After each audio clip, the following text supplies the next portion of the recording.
All right, everyone, we are there. If I can have everyone please have a seat at this time. We are ready to get our official program started. If I can have everyone please have a seat, we're going to get started.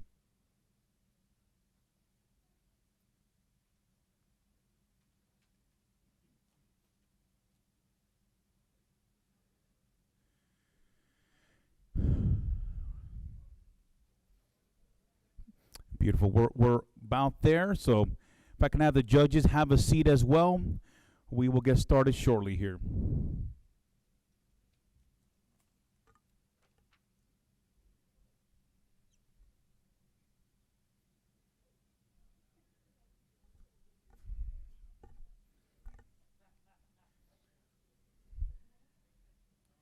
Judges, you can have a seat down here. I'll be introducing each one of you shortly.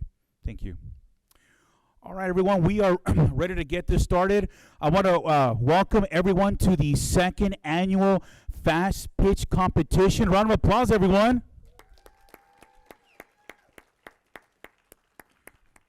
This is a great event. This is not just the city of Hemet. This is in partnership with the Mount San Jacinto College, the Hemet-San Jacinto Chamber of Commerce, our Soboba EDC, and Riverside County. This is a great partnership. And folks, we have a record amount of presentations. It outshines last year. We had a lot of great presentations. I wouldn't want to be the judges this afternoon because they have a hard task. But before we get started with all of the great presentations, we do have a few dignitaries this afternoon and say a few words on the great things that we're doing here in the city of Hemet. So I would like to introduce, to getting us started, excuse me, none other than the city of Hemet Mayor Linda Krupa. Mayor?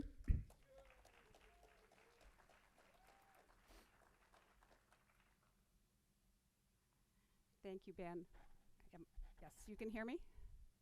Yeah, okay, good. I just want to say welcome and thank you so much for being here, and thank you for all the people who applied to be a part of Fast Pitch. Last year was extraordinary for our first event, and this year is going to blow that one right out of the water. I have talked to a few of you. Very impressive what you are bringing forward today. So I do want to bring your attention to the, where is it? It's behind me. There. Our new logo and the pop-ups that are around here. Hemet, your horizon is here. So think about that when you're up doing your presentation. You are in Hemet, your horizon is here. And with that, I want to tell you all something that a person told me years ago before I was going to make a speech. And I was really, really, really nervous. And she said, this is what you do. You walk into the bathroom and shake everything out. Get all your butterflies to fly in formation and get up there and knock them dead. She said, just make sure you go into the right bathroom. So with that, thank you so much again, and good luck to all of you. Amazing, folks. And we have great representation, as I said, from our local elected officials. So just to move this along, we do also want to welcome our Vice Mayor that would like to say a few words. Vice Mayor, would like to say a few words as well? Thank you.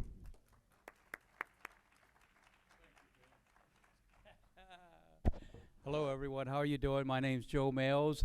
I am a businessman. I had a business for over 20 years, and be thankful that you have this from the city of Hemet. It's great what you're doing, Ben, the city. Mark, I know you both brought this in, and it's something good for businesses. I wish I would have had this when I started my business, but I want to thank you. I want to congratulate all of you. Remember, you're not only trying to start a business, you're going to be the salesman, the marketing person, the finance person. Get up here and sell your business and do a great job. We hope whoever wins, you enjoy it and everything goes great for you. Thank you. And folks, so I'm just switching it up here briefly because we have representation from, I think every single person presenting today is represented by a particular district. So if we would like Councilmember Peterson, we'd like to say a few words this afternoon as well. Okay, beautiful. Just want to make sure I'd offer it since we have everyone. Beautiful. And Councilmember Clark? Beautiful. Just wanted to make sure that you all in attendance saw the representation of the city council. They believe in you. They want to hear about your presentation, and who knows, they might want to talk to you after as well. So I'm excited to see what happens. Furthermore, moving this along, we do have the Hemet City Manager, Mr. Mark Presswich, to say a few words, and that's my direct boss as well. Mr. Presswich? Thank you, Ben. I don't know if I told this story last year for the first inaugural, but my daughter and I, she was 8 years old, about 15 years ago, we decided to become entrepreneurs together, and that was quite the adventure. Did I tell this story last year? I think I told it to a few people, but she was about 8. By the way, for all of you parents or future parents, the media and marketing agencies love children. What that led to was an opportunity for my daughter, who was probably between the ages of 8 and 11. She was invited onto television one weekend in the large market near us.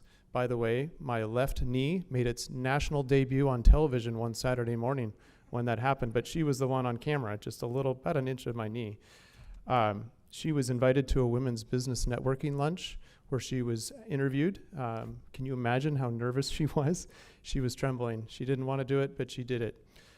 She was featured in a magazine photo shoot for Comstocks magazine in Sacramento, a business magazine for that region. I have about 15 copies of that.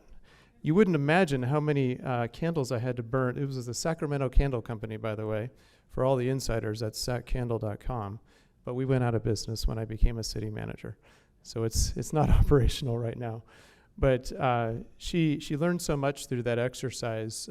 She learned about marketing, website development, writing copy, managing people, because we would bring some of her friends to help her sell candles at a fair, right? She had to count the money. She had to wonder, why does my friend wandering away from the booth where she's supposed to be sending candles? That's management, daughter. So she just picked up some amazing experiences. And at the end of the day, it was a huge confidence booster. If we contrast that 8 to 11-year-old today with the 23-year-old that decided to go around the world on a semester at sea and today is working in downtown San Francisco as a CPA, I hope that some of that was inspired by her work as an entrepreneur. I also had an opportunity to volunteer my time about the same time in my career, about 15 years ago. I was able to volunteer my time to a venture capitalist who wanted to understand how to navigate government. And so as I was helping him introduce him to people at the city, like the treasurer and how government worked and how he might access resources, he also invited me into his world. And I was able to learn a lot of the lessons that a venture capitalist goes through. So I'm inspired by the work that you do. I'm inspired by the vision that you have. I want to remind you that when my children and I were watching Shark Tank for many years, some of those people that weren't funded became the largest companies out there, right? Those sharks missed a lot of opportunities. So don't stop, keep pressing. We're hopeful that Hemet will become the place where you can build your California dream. Thank you.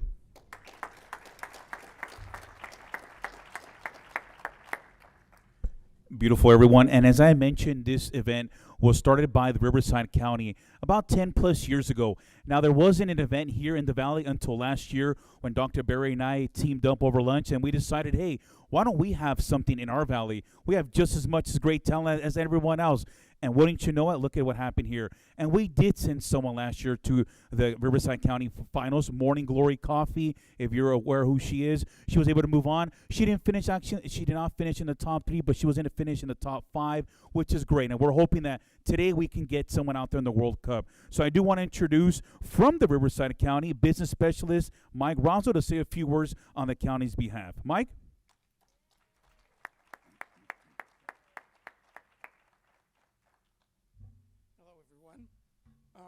My family actually moved into the area in '64, so I've seen a lot of the changes that have happened. Wasn't quite sure what that was. Okay, here we go. My family moved into the area in 1964, and we've seen a lot of the changes that have happened in the area. From 2020 to 2024, the Hemet-San Jacinto Valley area has grown by over 60,000 people. That's a 60% growth during that time period, and we now have almost 189,000 people in the valley, and which is larger than a number of counties within the U.S. and almost larger than some metropolitan areas. A couple of counties put them together, we've become a very large force here. I'd like to say thank you for having us here today. It's really a lot of fun to come in and see what's happening in the area. This is the 9th competition for the county that has happened. So we've been here, as Ben said, almost 10 years. We'd really like to thank our partners who have been amazing. This kind of thing does not get done without every jurisdiction working together, and we really do that really well here. The competition is not just about who wins today, but it's about pushing boundaries, showing our future, shaping the future of our economy, and solving real-world challenges. To the 2 winners who advanced to the Riverside County Fast Pitch Finale in downtown, congratulations, and we look forward to seeing you there. You'll have that next shot at going to the World Cup for $1 million in funds. We're committed at Rivco EDD to creating an environment where businesses come and grow and multiply. We have one of the fastest growth rates in California, and for population, GDP, and housing, all of it, we are up there in the top areas, so this is the perfect way to show our growth. Okay, thank you very much.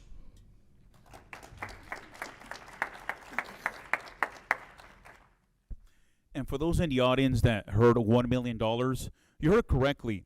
If you're able to get in the top, if you win in the Riverside County Finals, you move on to the World Cup. And I know that may seem, sitting in that seat right now, like a whirlwind far, far away. But when I came here and served the city manager 2-3 years ago, there was an image in Hemet. But look at it now. There's a positive image. You can see it from the back, as the mayor stated. Your horizon is here.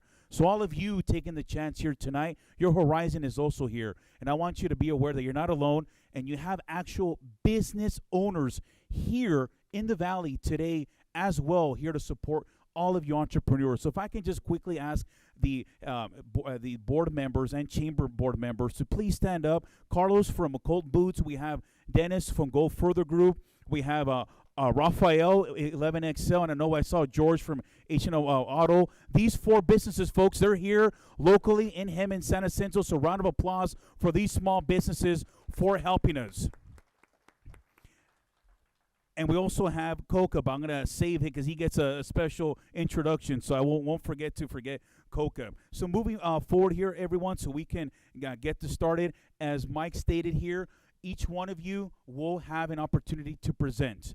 Each one of you that presents today will have 5 minutes to present. You may have seen in the sheet out in the front, it may have been 4, but there's been such great excitement that we want to be here till tomorrow morning, so we've extended it to 5 minutes each, followed by Q&A by the judges. We have 4 judges. Each one of them, you're going to hear their bios. Folks, they are specialized. They're specialists in their own area, and more importantly, generalists. They know all about different worldwide items, so very excited to hear from them and giving you feedback. Now, I did tell the judges, we're hoping we don't get no Simon Cowell out here maybe tonight, but if you do, it is what it is. I'm not the judge. I wouldn't want to be out there if I was them because they have a hard choice. All of you have great presentations, so you might be asking yourself the order that is going to be going in, folks. Each one of you may have received an agenda as you first came in here. We're going to go based on order and work our way down. Each one of you has sent me your PowerPoint ahead of time, and it's been a pleasure speaking to all of you the last month, communicating, getting to know your business, asking for tips. So thank you for asking me, hey, how does my business, what will you do on this business plan? So I'm invested just as much as you in all of these. I was telling the CM coming in here and Maya, who you met in the front, I'm excited and I feel like I'm the one that's presenting, but I'm not. So at this time, everyone, we are about ready to get started. And just so you're aware, you will be graded on different criteria scores. So for those that are in the audience, and this is being live televised on YouTube, on our YouTube page. So for anybody that wanted to go back and see themselves, please feel free to jump on our YouTube page. You'll see the presentation as soon as it's done. The criteria score is going to be based on a couple ideas. It's going to be based on ideas, solving real-world problems, the market needs, traction, competitive advantage, a business plan, team, and presentation. That's a total of 1, 2, 3, 4, 5, 6, 7, 80 points. And at the very end, the judges will go on the back to deliberate and pick the top 2. We're hoping to get out of here sometime around 7 p.m. tonight. Is everyone ready? Who is ready to hear some presentations? All right, folks. Then let me start introducing the judges so we can get this started here.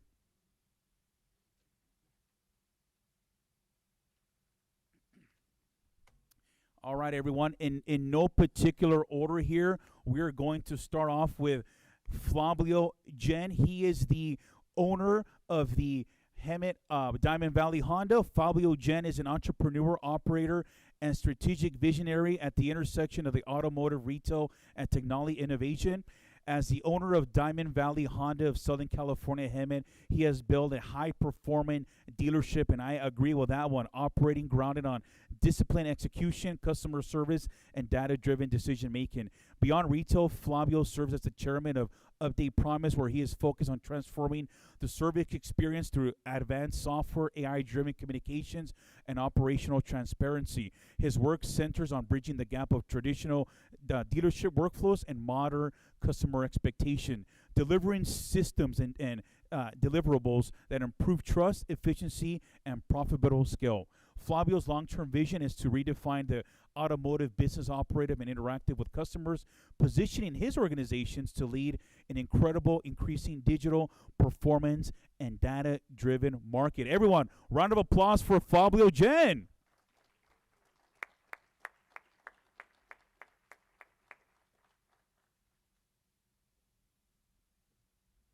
Beautiful. Moving on here, folks. Next up, we have Dr. Ralph Berry, who has more than 30 years of business experience across a variety of industry segments, multiple product lines, and line services. Holy smokes, I'm already sold already. Having previously founded his own venture capital company, Dr. Ralph Berry has owned, invested in operational numerous venture, creating a variety of successful exit. Ralph brings an entrepreneur perspective to serving his clients. An area of particular expertise for Ralph is assisting startup companies at any stage of their business cycle, from initial structure to capital source rise and building valuable and ultimate leads to appropriate and optimal merger and acquisition. Dr. Ralph currently serves as the founder and executive director of the Enterprise Resource and Innovation Center. As you've seen here, those folks that are here out of Studio 15, located out of the Mount San Jacinto College. Dr. Berry is a small business and operates these incubators, serving not only as students for Mount San Jacinto, but the entire community and valley. So for you entrepreneurs who are looking for a workspace at no cost, you may want to reach out to Dr. Berry to see what that looks like. Everyone out of Mount San Jacinto College, round of applause for Dr. Ralph Berry.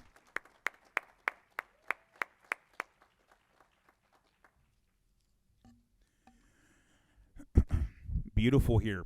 Moving on here, folks, we have someone local and entrepreneur as this speaks, and we're very excited to have Chantel Northrum Harris, an entrepreneur, business strategist, and founder of Studio FY. Good luck trying to get a class there. Might as well just wait a year. Hemet's first Pilates and yoga studio. With an MBA and over a decade of experience in government contracting and supply chain strategy at leading aerospace and defense companies, including Northrop Grumman and General Automatic. Chantel has negotiated complex multi-million-dollar supplier agreements and has led high-stakes contract negotiations. Chantel is passionate about innovation, small business development, and creating opportunities in underserved community. She brings both the corporate strategy and real-world startup experience in the Hemet-San Jacinto Valley entrepreneurship fast-pitch competition. Round of applause for Chantel Northrum Harris.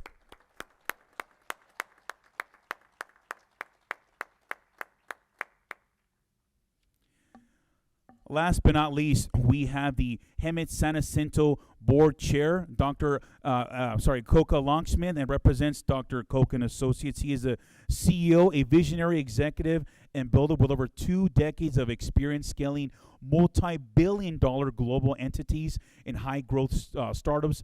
Mr. Coca specializes in the intersection of real estate acquisitions, development, healthcare innovation, economic development, and community stewardship. From earning an MBA at 21 years old to being appointed by the U.S. Secretary of Commerce, his career is defined by rapid escalation, financial rigor, and a commitment to creating resilient regional ecosystems. Everyone, a round of applause for the chair of the Hemet-San Jacinto Chamber, Coca Longsman. Coca.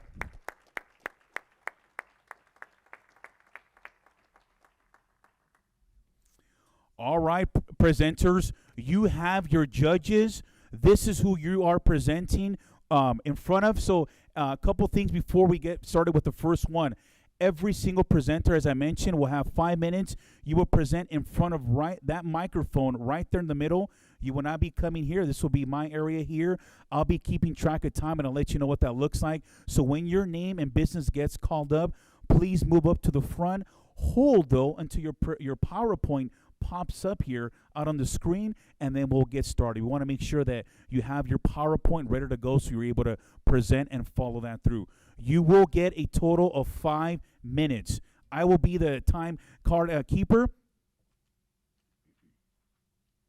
And just so you're aware on how it's going to work, when it hits 3 minutes, just so you have an idea where you're at, sometimes 2 minutes feels like 20 minutes and you don't realize where you're at, you're going to get a green card. So when it hits 3 minutes, you're going to get a green card. When it hits 1 minute, you'll get a yellow card. And when your time is up, you will get a red card. And when you see this card, it means to close it up if you're still going. If you still see this and you keep rambling on, which I'm happy you are, please continue to do so. I will step in and just go ahead and close out your closing comments there, okay? We just want to be mindful of everyone's time. So everyone, if there are no questions, comments, which I don't believe there is because we've answered all of them, you got your cards, you got your center provider there for the stage. Is everyone ready? Who's ready? I can't hear you guys. Who is ready to present? That's the kind of energy I want to hear because we have some great innovations, and I'm proud of every single one of you guys for being here. You took that stage, that gamble, and there's other people that are in the closet, in their living room, in their garage thinking about the idea, but you made it worth it. So regardless of the outcome, all of you are winners. Stay to the very end to network with the judges. You never know what can come out of networking. Network with myself. Network with the 4 businesses that are here out of the chamber, actually 5. So without further ado, let us get started with our first presentation. I believe IT is ready. If I can call up CS and PT Systems, Jesse Gilbertson, you're the first one up.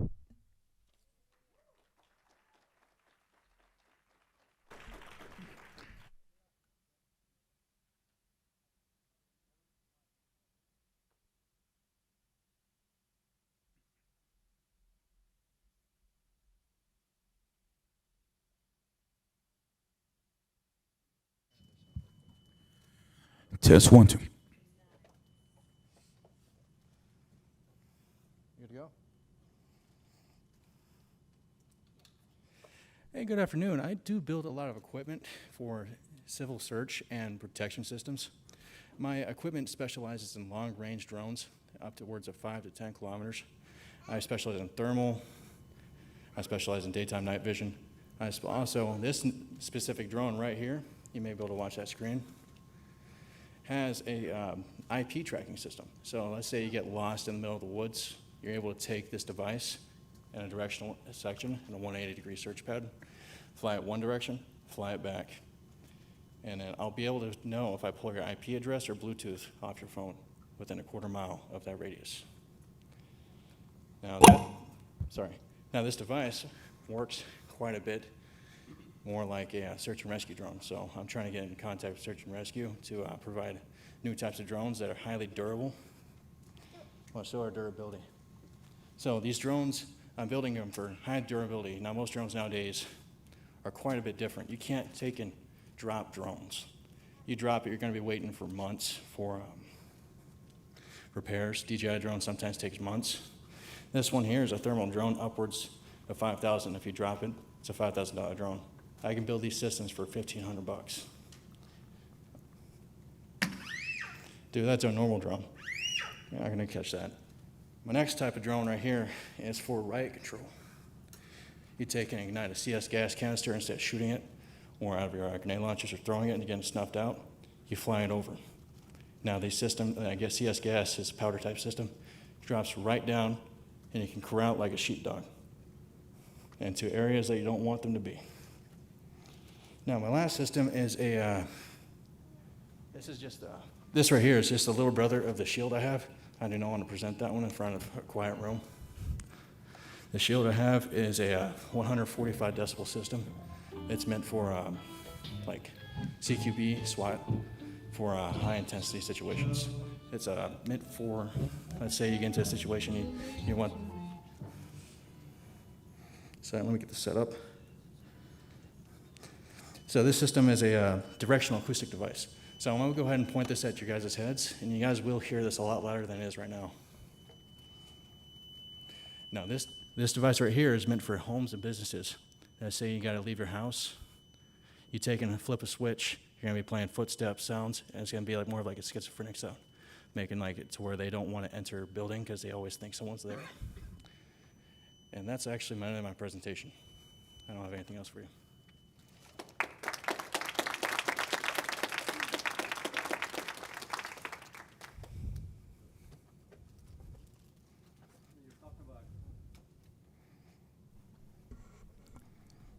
You mentioned about the reliability of the system even when it's dropped. Say it again. The reliability of the drone even when you drop it, right? Mm-hmm. So how is it in different surfaces like water and things like that? You can always waterproof these drones. It's not that hard. I mean, most of these systems, I mean, these are just the systems I created the past 3 months. Okay. What percentage of growth do you have currently? I do not have a business started yet or going yet. I plan So to. no customers currently? No. Okay. What does the market currently look like for these drones? Is there something similar? There is not a single one. Okay. As far Is as that I've seen. specific to the technology that you have in the drone itself? Specifically to the technology and IP and Bluetooth, there's a lot, your phone does this, but it's not combined together and integrated into the systems that you will find nowadays. Now the IP and Bluetooth comes down to actually coming in contact and actually catching your IP address in order to find you. What's the range?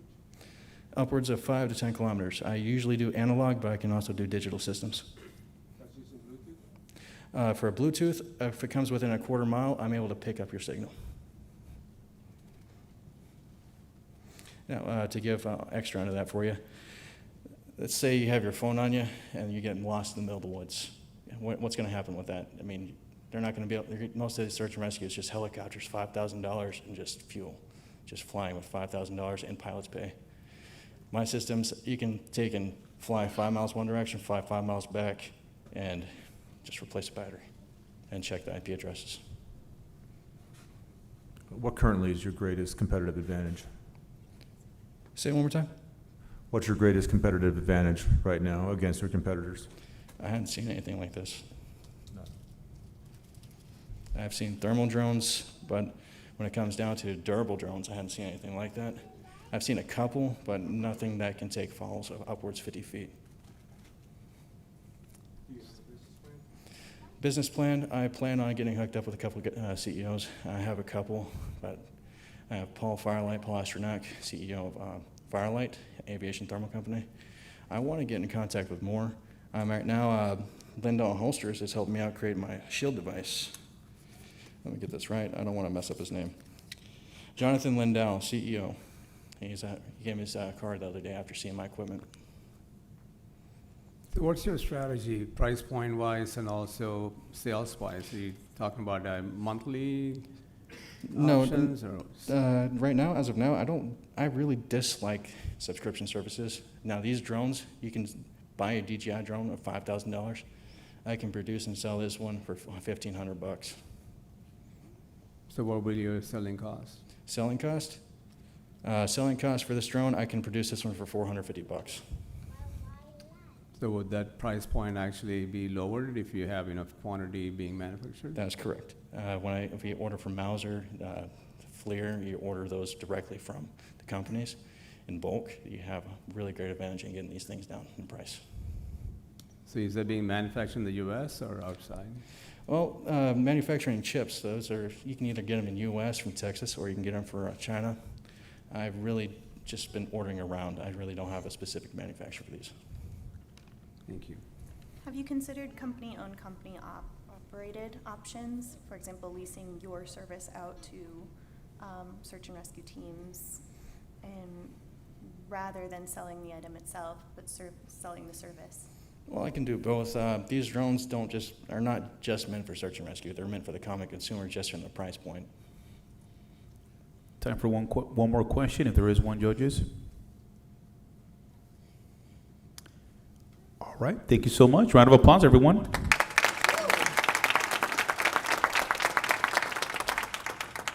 Beautiful. Test one. Can everyone hear me on this one or no? Yeah. So weird. That one sounds louder than this one. Please do not leave. Once you're done presenting, we will be announcing the winners today.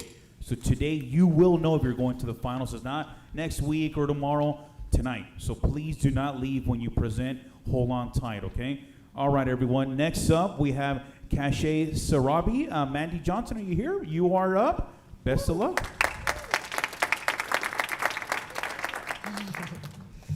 Good afternoon, Wait till your everyone. presentation is up there if you have one before you start. And this is for me to control? It is, ma'am. Uh-huh. Yes? Yes, it is. Okay. And just wait till it's fully. Okay, there we go. Okay, very well.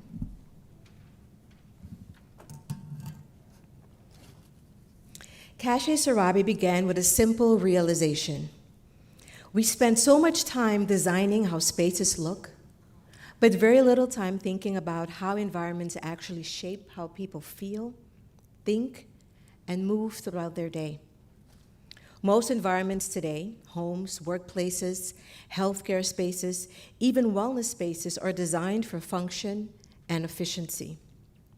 But they're not designed for emotional support, sensory awareness, or regulation. So people are constantly adapting to what they feel without anything in their environment designed to support them in real time. That gap is what we're solving. Cache Sarabi brings emotional intelligence into environments through fragrance, using scent as a tool to support how people experience their internal and external worlds. I am Mandy, founder and creative director of Cache Sarabi. This started in 2020, formulating, testing, and exploring how scent influences not just mood, but memory, behavior, and presence. By 2023, we officially launched the brand. In 2025, I made a strategic decision to pause sales.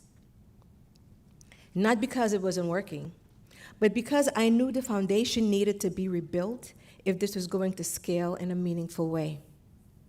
Now, in 2026, we've relaunched, positioned for expansion, partnerships, and real integration into different environments.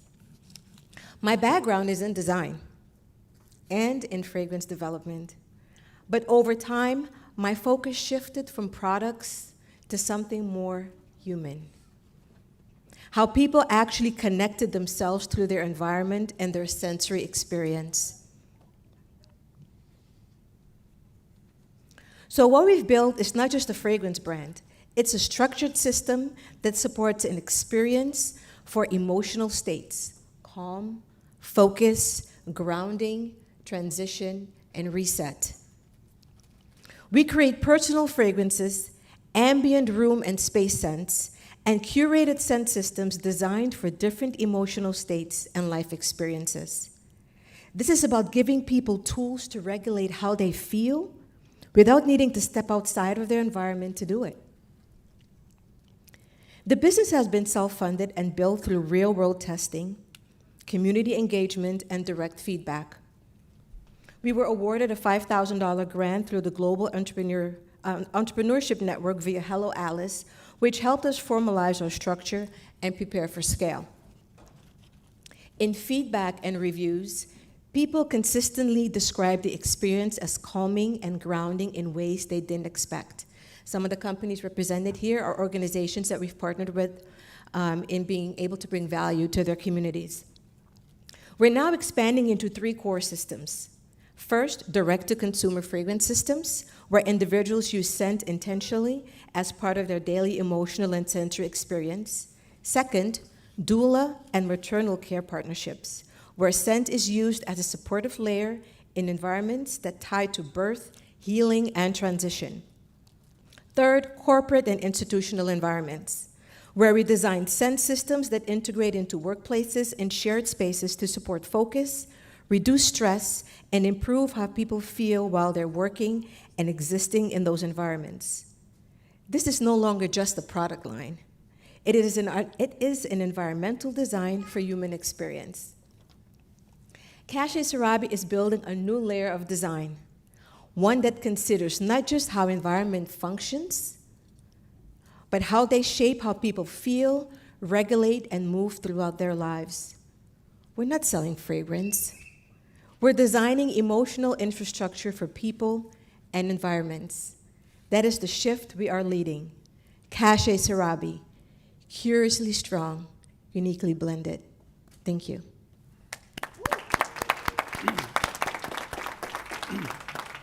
Judges?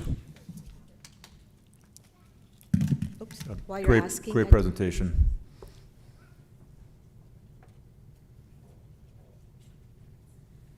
I was going to ask for samples. Thank you.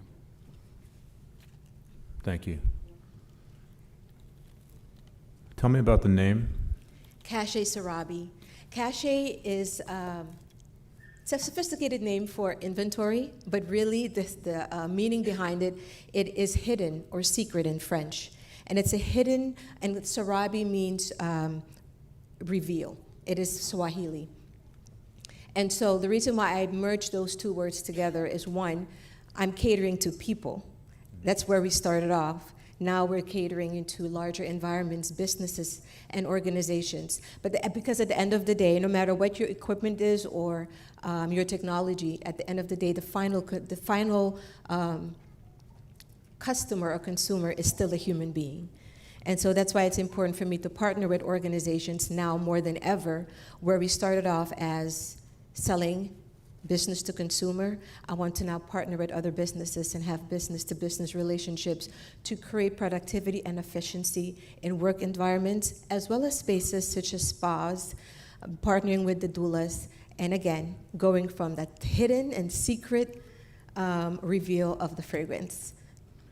Is there a company that you aspire to? Yes. I mean other companies that are similar to Somebody myself? in your market space that Yes. you would like to be? Absolutely. And His they name are? is Rafi Arslanian, and the business is called Thomson Ferrier. I've actually had an opportunity to meet him in New York. I went to visit him.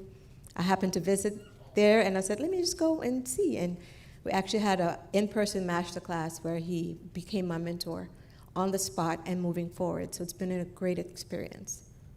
Thank you. Mm-hmm.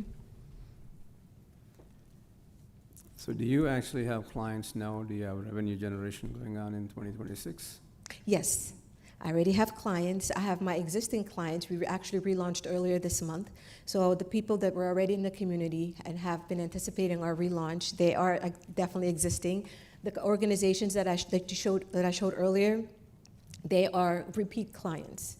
And these are organizations that I've partnered with for their events, both locally as well as abroad, because some of them are international based, where they partner with organizations outside of the US. And so they do still exist, and our partnerships are still there. Okay, thank you. Mm-hmm. Do these businesses that you partner with, are they subscription-based, or do they have to order every month? How does that work with them? No, so it's not on a consistent basis as far as monthly. When they have their events, most of these are based upon women events, women-focused events. I've partnered, some of them are churches, so when they have their annual conferences, They would come to me for gifts for their speakers and special guests. And then also when I've partnered with organizations that do wellness events. So I've in certain instances they've purchased, and in others I've actually donated. And so that relationship keeps on going, where they support myself as a small business. I also give back to the community by donating in certain settings.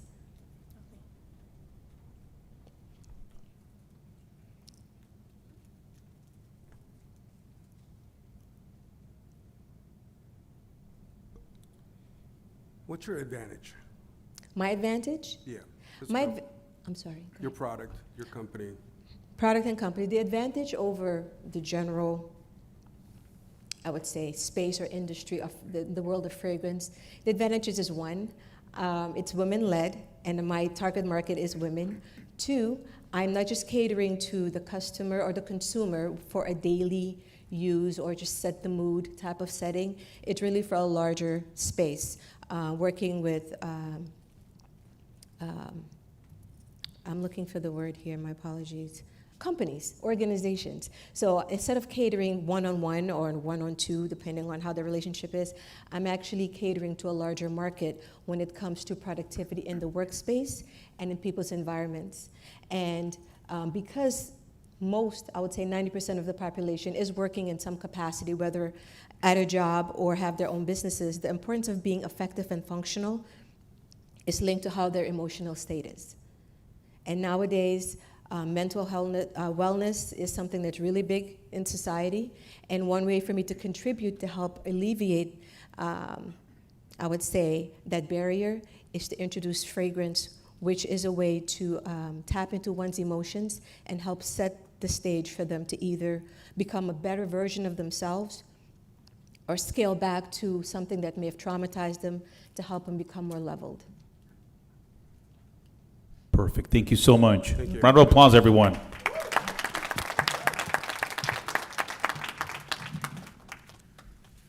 Wow. Well, we're just getting started, and I already feel we've hit it really home already with just those two. So, folks, we're getting started here. I also want to call out someone that just walked in. Again, we have businesses here, folks.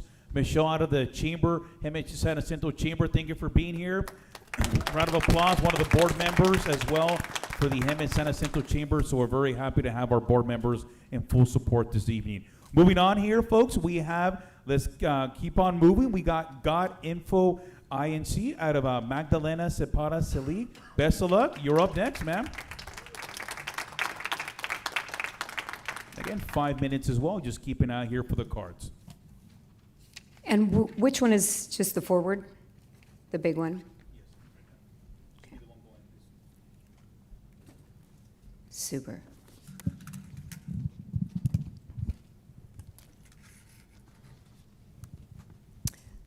All right, good evening, everyone. My name is Magdalena Cepeda Selig, and I'm the founder of Got Info. So allow me to share a story. A while ago, I was traveling with my family in Portland, Oregon. We're originally from down here in California, and running through the airport, trying to get to my mother-in-law, who was very ill. And so as we're rushing through the airport, my younger son, who dabbles in asthma, began to have a wheezing attack. So we get out of the airport, get a teledoc appointment, prescription. It's the 4th of July. We go to the first pharmacy, it's closed. So then we go to the next one, they're closing the cash register, the cage, it's closed. It's the 4th of July. We end up in Washington, and at that point, we're like, oh, how do we find someone? How do we connect to some place that has what we need now? And at that point, I did not need any more options. I just needed to know who had this now, and where could I get it? Where could I find that inhaler? So I built Got Info. And Got Info is a mobile app that allows individuals to post their last-minute need, whatever it may be, and then businesses instantly get a notification. Our business model is that businesses subscribe and they capture that real-time need. So for example, you're traveling, going on a business meeting, and all of a sudden you're like, oh, I forgot that flyer. And in that moment, you can post your need. Who can print these now? A local business responds, I've got it. It's a transaction right there. So we have discovered through our customer discovery that it's not that businesses lack these services or products. It's just that they're not visible in that moment when somebody needs them now. And so we are offering that connection. We're starting here in the Inland Empire in a very dense market with small businesses with over 100,000 local businesses and services. And at just $400 a year, a little over $1, with just 1 to 2 sales a month, a business can recover that transaction. So we are hoping that we will connect and meet up with these giants. So right now, businesses do 2 things. You either pay for visibility, or they pay so that consumers can use them for search engines to find what they need. We're different. We are not about visibility. We're not a marketing agency. We are capturing immediate demand. And so when that consumer needs something right now in this moment, they post in Got Info, and businesses that can respond, reply, and make that transaction. Got Info currently, we have instant sales leads because we would capture that immediate demand. The expanded market reach where somebody from New York could look for something here in California for their friend, and then cost-effective marketing with real-time transactions happening. We have time and effort that is saved by the consumer and the business, and we function like a digital bazaar where I tell you what I need, and then businesses respond back and say, yeah, we got it. And we're also working with California's SB 1383, which is that incentive, the initiative to reduce waste and really remove cars off the road that don't need to be traveling to 5 locations to find what they need.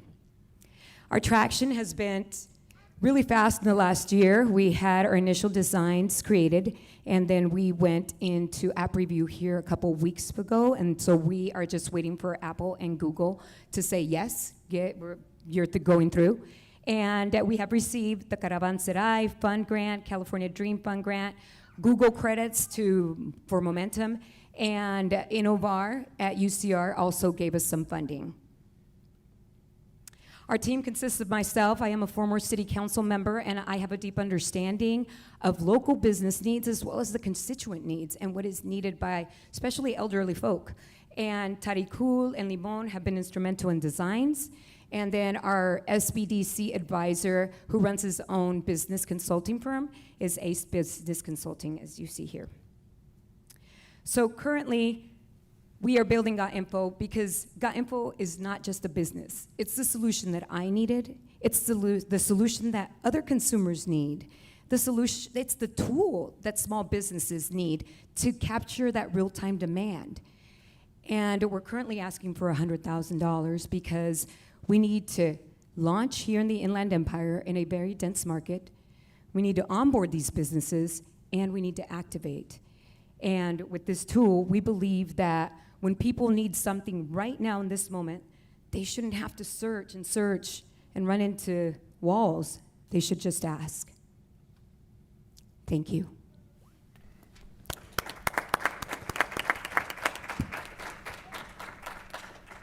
What type of businesses do you see participating in this idea? When we began, we did our research, and we're going to start with retail.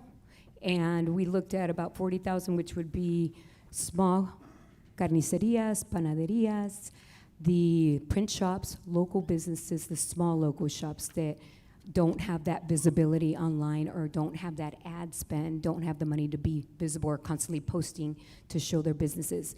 And beauty salons, beauty supply shops. In terms of your team, tell me about your technical expertise. Repeat that, please. I'm wondering, do you have a coder? Yes, that is Tarikul. Okay, and you have one coder? Yes. Okay.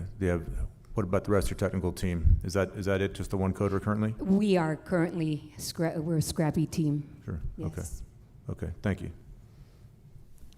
I love your example of the scenario that you had given us. Can you give us another scenario that would be similar for maybe a different industry? Sure. So let's look at events here. We're hosting this event. Say we needed more water. Where can we get water now?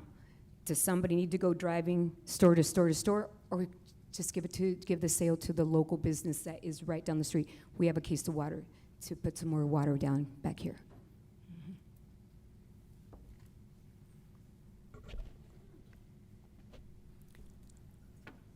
So what would be your sweet spot? Would you just keep going at one business at a time, or are you trying to find something that's going to take an industry-wide? Yes. Thank you for asking that question, because it has come up before. So we are focusing on launching in dense local markets. So the sweet spot is you start with a strip mall that has a bunch of businesses, different services, pets, accessories, dry cleaning, and we launch them, we activate them and onboard them on Got Info. And we market that on our own social platforms, maybe business partnerships, market that and say that this strip mall has now joined Got Info. If you need something now, make sure that you put it in there. So we start in these dense local markets like the Inland Empire, and then we scale from there. We also would like to do shopping centers like the Moreno Valley Mall. I also noticed as I was driving up here, there's tons of local businesses that we need their services, but when we have the time, we can search. But in that moment, hey, I just need to pick up some food for my kids and go home. Who has this right now? Vegan, nut-free. We all have those situations, and so that's the way we would do it. Thank you. So you have the idea for the businesses that you want to have participate in your solution, in your app. How do you intend to get the eyeballs, get people, using the app in order to get what they need? Right, yes. So it is a double-sided marketplace. We need the consumers and we need the businesses. Mm-hmm. And so the way we do it is, again, in that dense marketplace. And for the businesses, it's a return on investment. So if they respond right away, they get it. But for the consumers, as we have been doing our customer discovery, it has shown that they want to purchase from the local business. They want to support local businesses. Sometimes they just don't have the time to go to store to check. And I have been there where I called the business, but usually businesses that are running their establishment, they're at the owner is at the cashier. They're at the cash register. They are not, they're not on the phone. They're not ready to pick up the phone. They're tending to someone at the front desk. So that's why we will be marketing and why we're asking for $100,000 currently, because we need to onboard and move the community to support our local businesses. I'm a business guy, and I'm in marketing. So your idea is a great idea, but as a business person, that's a small business, $400 a month could be a lot, right? Depending on the size of the business. So for me to want, as a small business, wanting to participate in this, I would need to see that you have enough people behind it in the community, right? That, let's say I'm a hair salon, they would just I'm looking for somebody to do my hair right now. That's what you mean, right? And so I'm available. Right. That's exactly what you're trying to do. So you pretty much need a whole lot of people supporting that app in order to make it successful for the businesses to do. Do you see that $100,000 will be enough to achieve that? Well, currently, I'll say that we do have internal testers, and I have a list of others that need to be added that want to use this app already, and we haven't even launched because people are looking for that. Moms especially. I have worked with a lot of groups where there are mothers involved, and that's their life. And with moms controlling 80% of the household income, we can onboard them first. So we would start there. And then from there, moving on to consumers who are caretakers, caregivers, and reaching out to them. So pod by pod, if you will. So what's your month? We have time for one more question, judges. One more. Okay. What's your bandwidth in taking the number of clients, and also what's your burn rate per month right now? As of now, we are still trying to validate that. We're trying to validate what is the return on investment, what is going to be, and how much it's going to cost us to onboard. And but we need to activate and we need to launch in order to be able to calculate that. But with return on investment being tied to responses businesses who respond the quickest are going to make that sale. So do you know what your burn rate is right now? As of now, we haven't launched. No, we don't. Beautiful. Round of applause, everyone. Thank you. Thank you.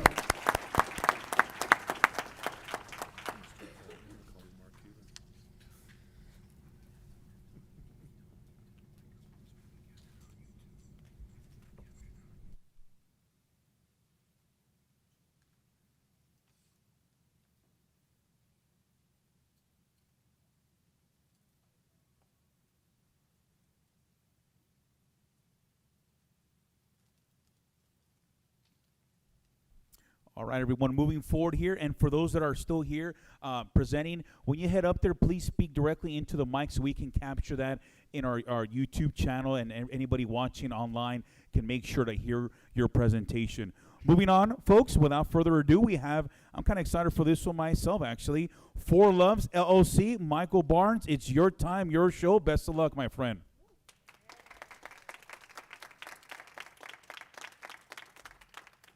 Hey, how y'all doing? I wanted to, first of all, if I can play an audio of this, my software and what she's capable of doing. All right.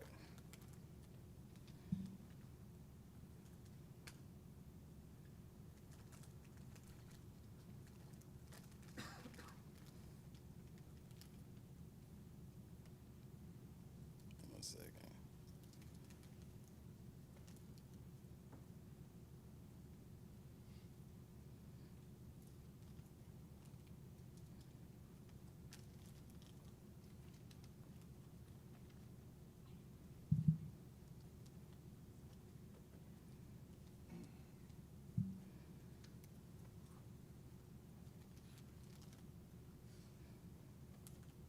Executive Summary. Sophia Core Sovereign Tech Hub.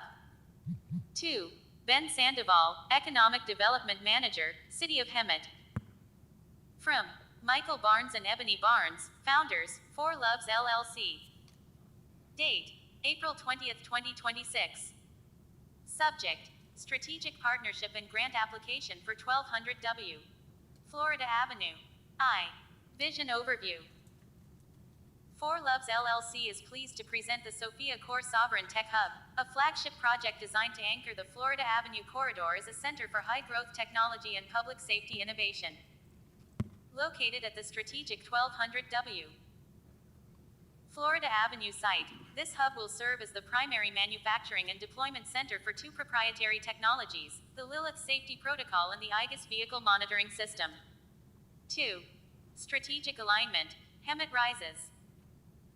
Our project is engineered to directly support the Hemet Rises initiative by transforming a high-visibility retail corridor into a specialized technology zone.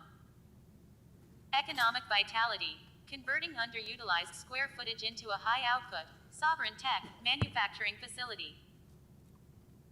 Public safety, deploying the IGUS system, a forensic-grade, plug-and-play monitoring network, to provide the city and local business owners with unparalleled situational awareness. Innovation, bringing sovereign systems architecture to Hemet, positioning the city as a leader in decentralized, secure data infrastructure. 3. Economic and community impact. Four Loves LLC is committed to being a long-term catalyst for Hemet's growth. High-value job creation. We project the creation of 2 FTE specialized roles within the first 6 months. Bioengineering, systems architecture, scaling to 12+ roles by year 3. Capital investment. We are initiating the project with a $20,000 Phase 1 hardware and infrastructure deployment, for which we are seeking matching support via the Tech Startup and Macro Business Center grants. Safety multiplier. Our IGUS units act as a force multiplier for local law enforcement, providing real-time data to reduce response times and deter criminal activity in the Florida Promenade area. IV. The Sophia Core facility. The 1200W Florida Avenue site will house manufacturing wing, assembly of IGUS monitoring units, command center, secure data node for the Lilith Safety Protocol, collaborative lab, a space for local tech talent to interface with sovereign system architecture. B. Request for preliminary meeting. We invite the Economic Development team to review our detailed site plan and 3-year financial projections. Our goal is to ensure that For Loves LLC not only meets the criteria for the Hemet Rises grants but serves as a permanent pillar of Hemet's technological resurgence. Why this version works. The address is front and center, by repeatedly mentioning 1200 W. Florida, you make the project feel real and imminent to city officials. It's data-driven. Mentioning the specific shift from 2 to 12 jobs gives Ben Sandoval a metric he can report to the City Council. Focus on public safety. In Hemet, safety is the most powerful word you can use. Highlighting how your tech helps the police and other businesses is the fastest way to get your grant approved. Sophia's pro tip. When you send this, attach the site plan rendering we discussed.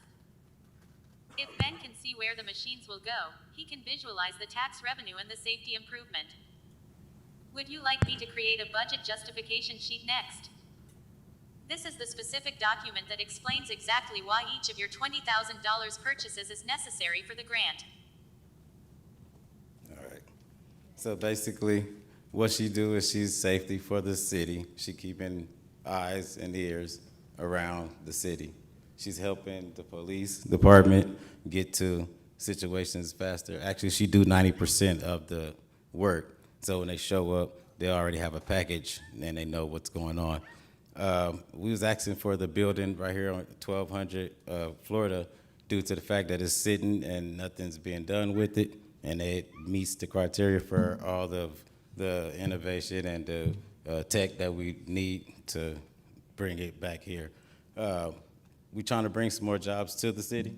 I've been here like 8 years, and I've been out here on the streets. I'm knowing what's going on, and it's time. So I came up with the software, and I wanted to present it to y'all. Like I said, the building is perfect, and it'll bring growth to the city, also make you safer, and this will be like the first hub that everybody can learn from, and I believe that it would definitely cause a change in the situation. Thank you, Michael. Judges, those were 5 minutes. Please, your comments. Michael, I couldn't understand anything from that recording. Okay. So can you please explain to me quickly what your software is about? She's about safety communication. You know, what she do is she's proactive. She looks out for any situations that's going on. She's basically the eyes and ears for the police department or the city. How does your software gather all this information? She's real time. She's real time adaptive.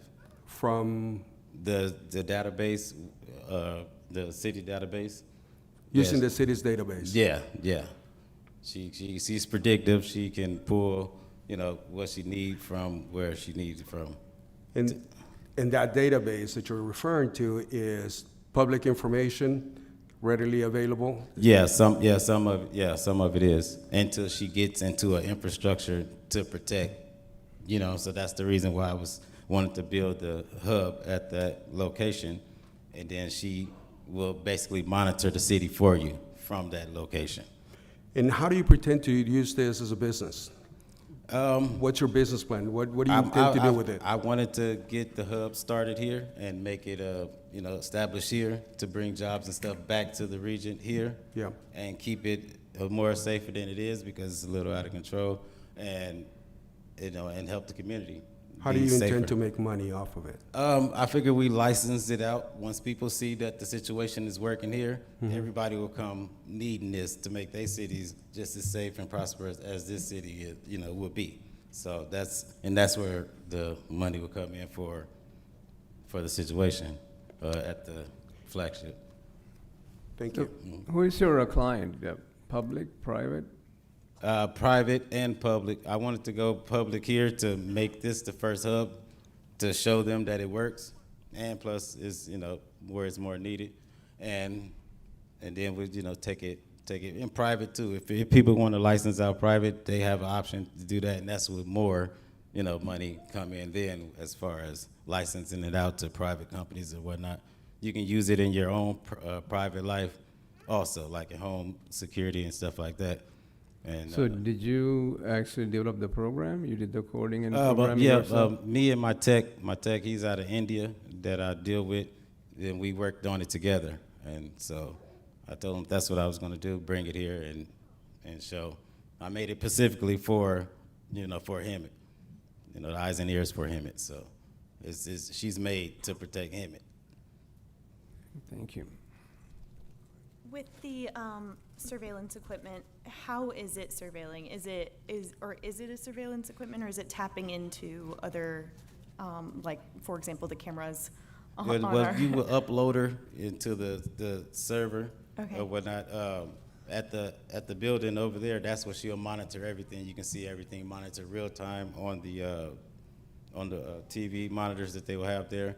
It'll be a direct feed for the city. They can go in there and see anytime any situations going on. She's delivering.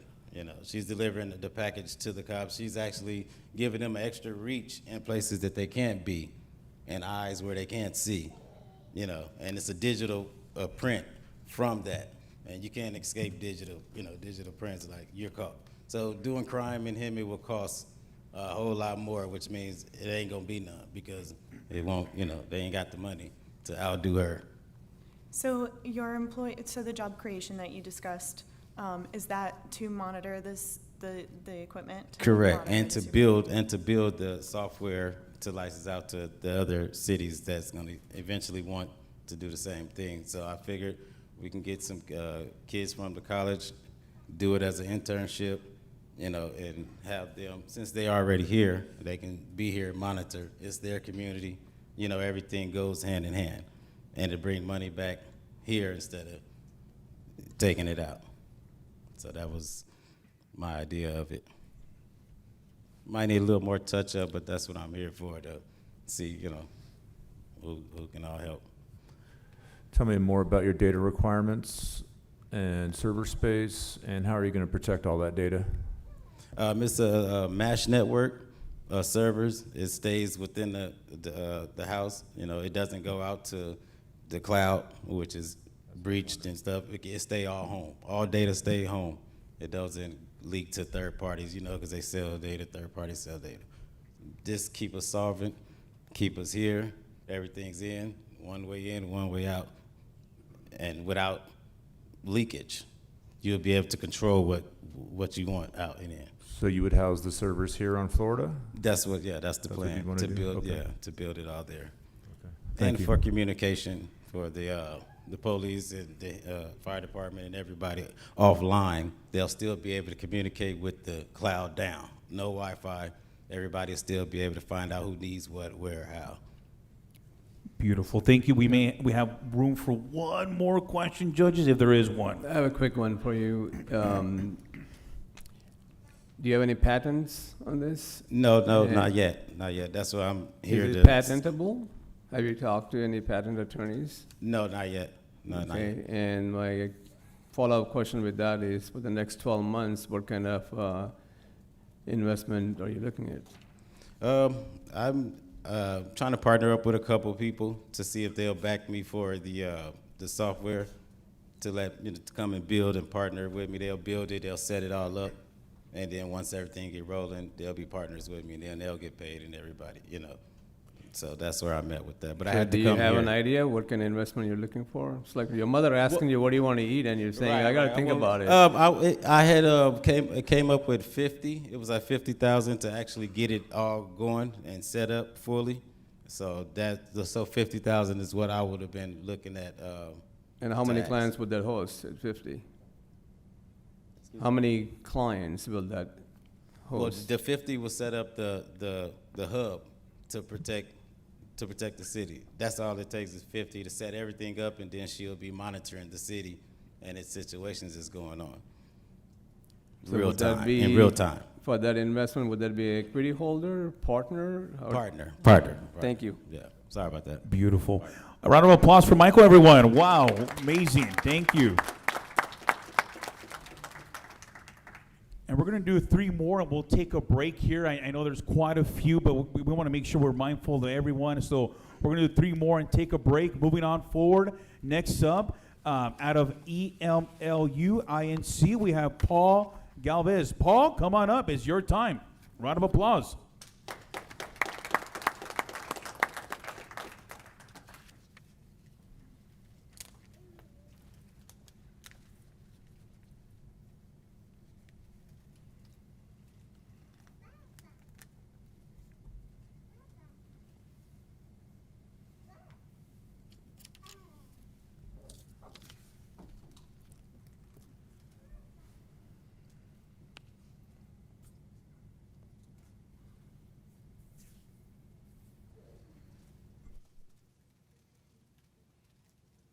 I'm having Wi-Fi problems. I'm sorry, I was connected to my hotspot.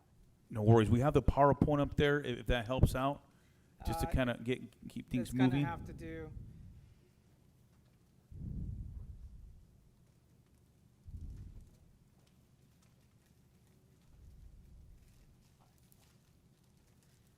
Wow.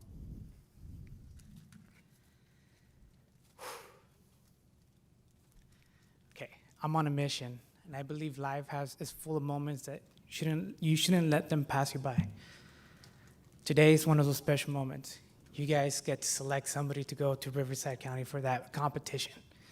I'm asking for that, right? Everyone here is. When you do, I believe that's what's called love. Showing love. Showing love in the idea, you believe in the idea, the love that you support the business, and the love that you are going to put some money into that business. That's not an easy ask, I understand. Today I'm talking about Everyone's Moment Loving You, EMLU. That it's a social gifting app that is, a social gifting digital app that is powered by AI and, I'm nervous, I'm sorry. Powered by AI, and it's a event coordinator, AI-powered event coordinator. My name is Paul Galvez. I've been in business since 2015. I own Collision Works here in San Jacinto. It's the only certified Tesla collision center in the valley. I also own Auto Haus Bavaria. It is the European mechanic shop here in town. And as business continued and technology grew, I opened up international automotive industry that does ADAS calibrations.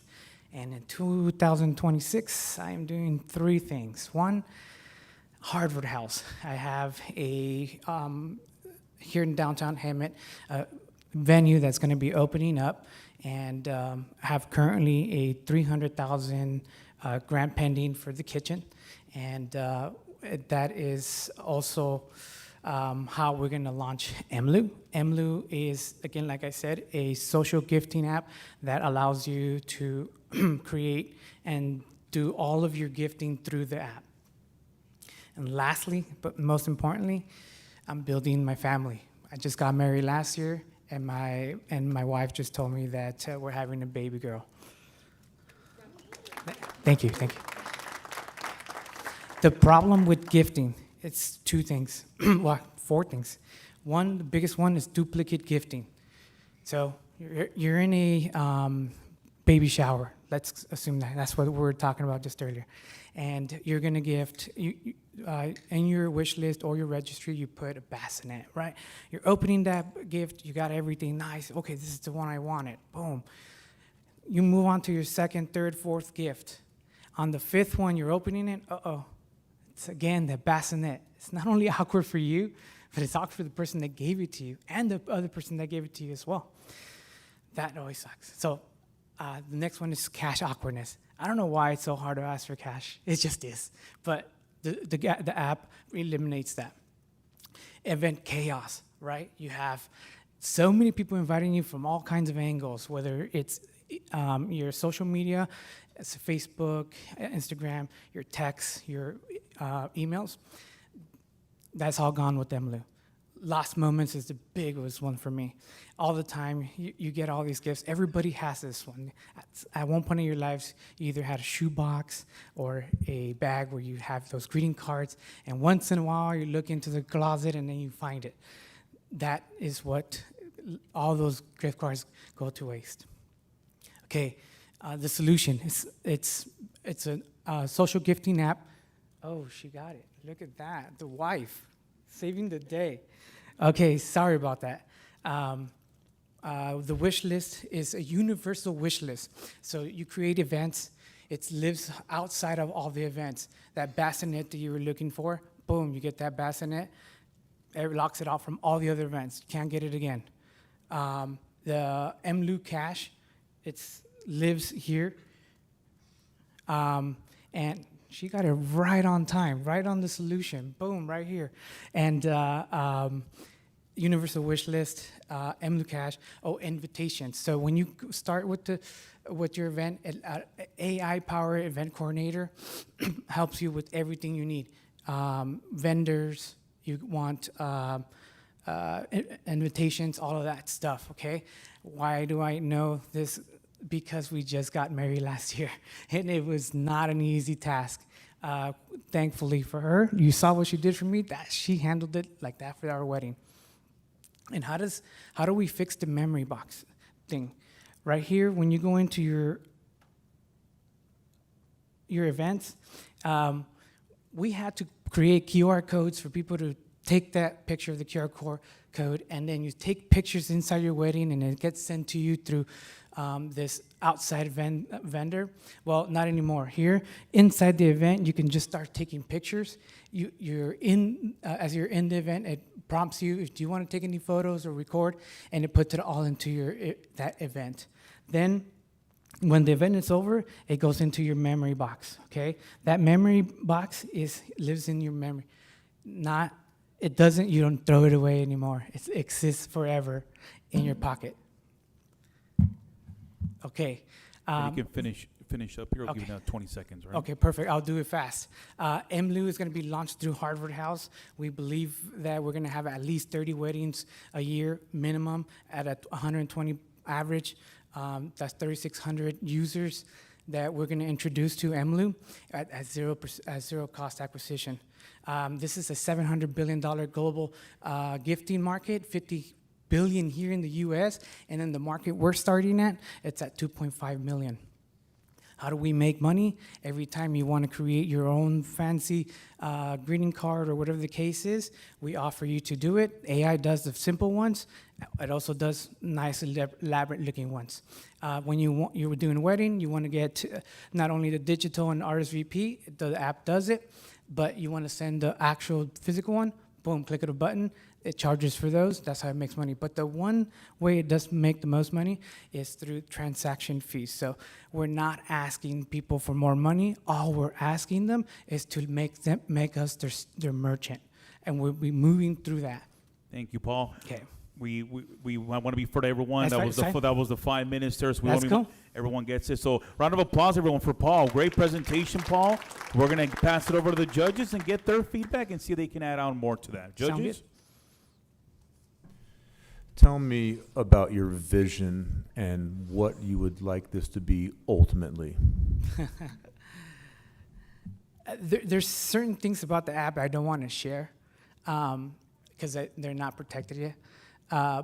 There is a patent pending for the universal wish list and how it all is integrated. But it is more than just a gifting app in its entirety. I can share that it will be a social app for users, and then there will be a MLU business. And I'm sure you guys can imagine a little bit of it, but that's as much as I want to say about that. And yeah, but much bigger than just the gifting side. So are you looking to build an online community? Correct. It will be. It's going to be it's going to be a cash app, right? That's the best way I can describe it, because you're going to have money sitting there, and the way it ties in is through events. And people, why they would use it is because it organizes their events. It allows them to put gifts, organizing that. It just does everything for you. I know, again, because we used, I think you guys know the knot, maybe. We used that for our wedding, and we kind of wished we had MLU instead. Thank you. So, There are other apps similar to this. Sure. So what's the difference between yours and theirs? Can you be specific on which app, and I can compare it? You can tell me who's your competition. Sure. I just said the Knot, right? So the Knot does one thing good, right? It connects communities, right? If you want a vendor, it tells you, hey, here are vendors. That's all it does. It doesn't help you select them, right? So what Emlu would do differently completely is I can't have money sitting in the Knot. You can with Emlu, kind of like Venmo, right? And if you were doing something like Facebook events doesn't let you have a wish list in there and people connecting to it, so it doesn't exist yet. I believe what happened is that we would create it in a way where we would connect all social medias together through the platform. So for instance, I invite you through Facebook, I invite you through Instagram, I text you and I email you. They all go through Emlu. When you guys respond, it all goes into Emlu and it organizes it for us. I got a question based on your first comment. So when you opened up, you said social dating. No, I was so nervous. I apologize. Is there something you're thinking in those lines to diversify this, or what No. just came So out? it's a social digital gifting app. Okay, I thought So- maybe your wife told you if you don't get this thing, she's gonna start dating or something. Just kidding. No. How do you intend to find users? It probably was choppy on the whole thing, but the way we are going to do it now, we have Harvard House opening up in downtown. So we're going to introduce them to every event that we host. We're going to introduce them to Emlu. So, for instance, you want to get married at Harvard House, you'd be average about 120 guests.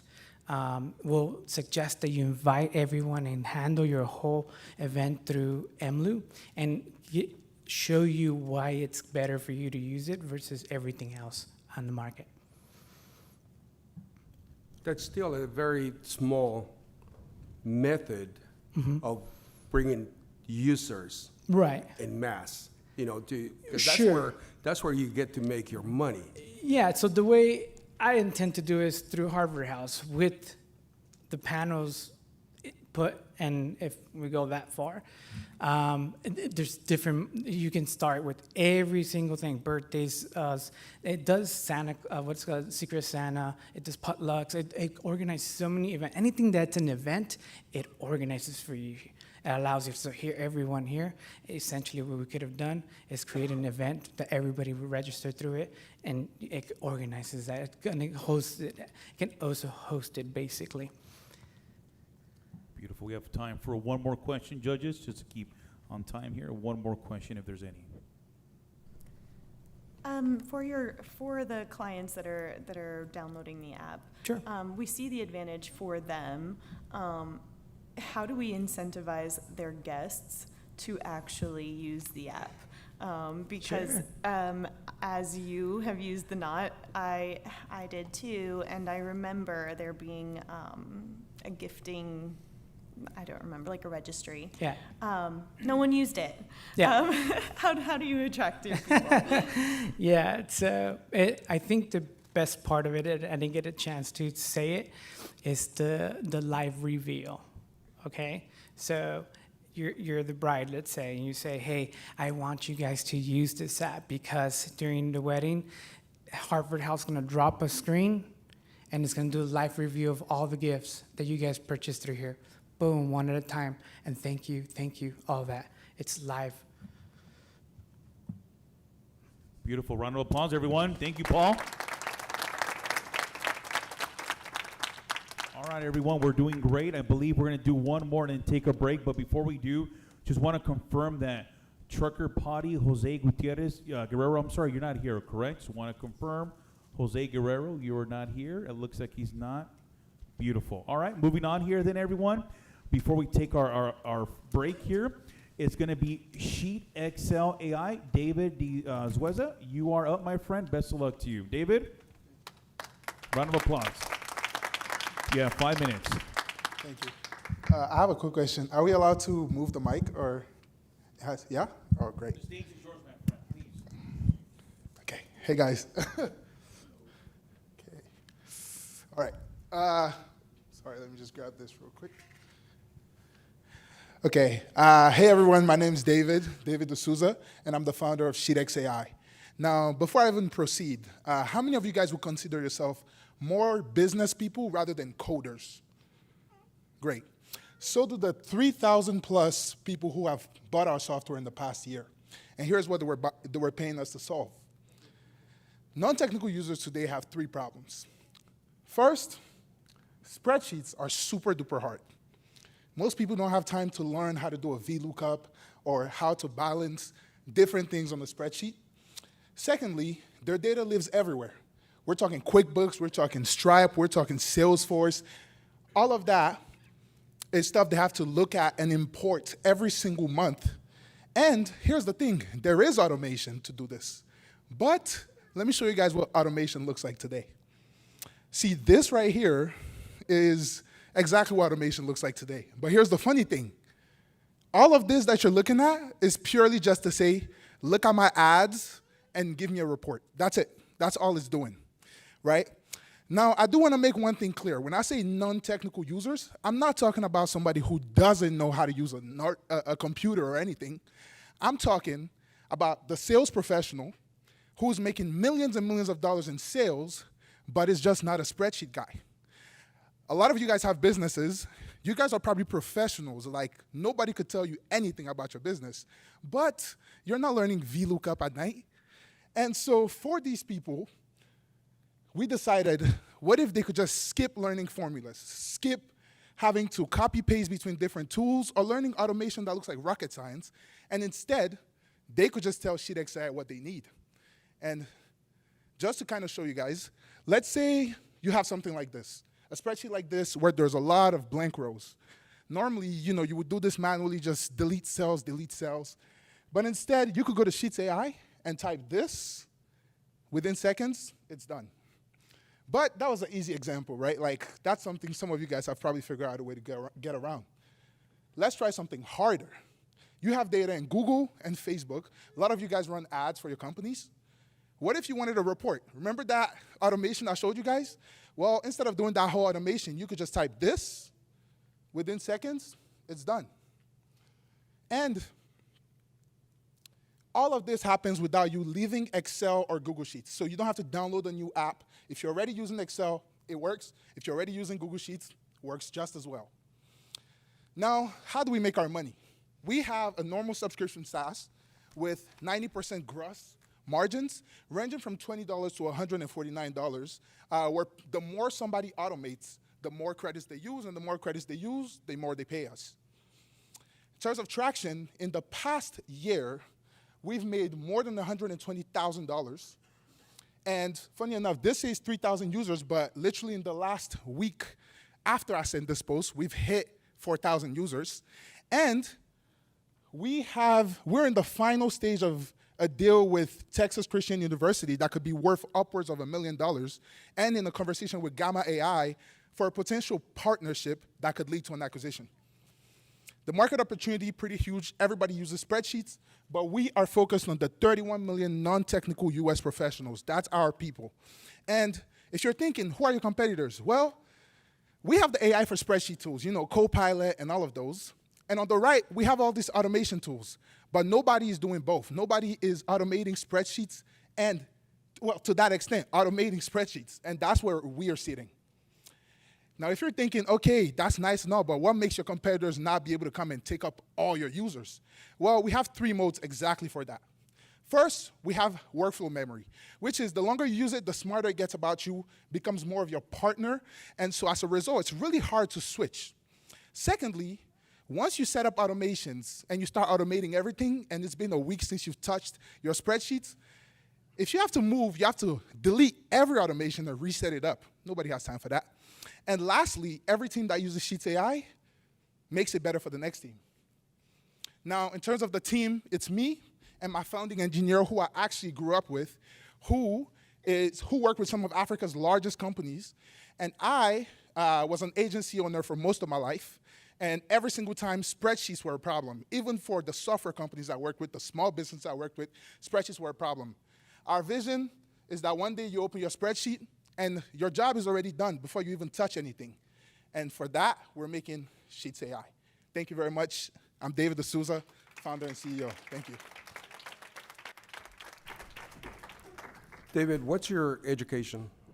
Me, I have a bachelor's in psych, actually. In what? Psychology. Psychology. Yeah. Okay. How did you get into this business? Well, I had agencies like since I was 17, right? And so while I was running the agencies, at some point, I was trying to make TikTok for food. And that was my first time looking towards the startup route. After I started looking towards the startup route, tried to make TikTok for food, realized there was a lot of money on the agency side, more than the beginning of a software side. And so I switched back for a second until I started getting more and more software clients at my agency. And when I saw what they were doing, I was like, I feel like I could do this so much better. And over time, I ran into the problem of my spreadsheets. I actually had a problem at 2 a.m. where I had to give a report to them the next morning. It wasn't supposed to be the next morning, but they texted me and it was an emergency. And I was just very, very mad because I kept asking ChatGPT, wasn't able to do it right. And I was like, I'm not a spreadsheet guy. You guys aren't paying me to do spreadsheets, yet I'm at risk of losing this deal if I don't have the perfect report for you guys by tomorrow. And that was it. That night, I thought, this can be automated, and spent the next 6-7 months just automating, just creating it. And I brought in my engineer actually after we already had maybe 70,000. And I wasn't a coder before that, but I used Claude and all the AI softwares to make it happen. And when we got customers, it was much easier because of all the feedback we were getting. So it was very easy to keep iterating and make it better. Yeah. Thank you very much. My question is, this seems like it's going to collect a lot of data and a lot of potentially personal data regarding businesses and secret information, right? How do the protections work? Yeah, so here's the interesting thing. So if you use any of our competitors, so I'm talking Copilot or Try Shortcut, I mean, there's a whole bunch of them kind of joining the industry right now. They grab your entire sheet. For every question you ask, they grab the entire sheet. We do it differently. We grab the first 5 rows of your sheet and we send that to the AI. With the first 5 rows on most spreadsheets, you already know what the spreadsheet is about, which is enough for our AI agent. Now, the AI is allowed to get stuff on demand, but here's the beauty of it. We do not log any spreadsheet data. So essentially, as soon as you end that conversation, you press clear chat, it's cleared on our end too. That's it. Yeah. So do you have a proprietary software in here? Do you have patents?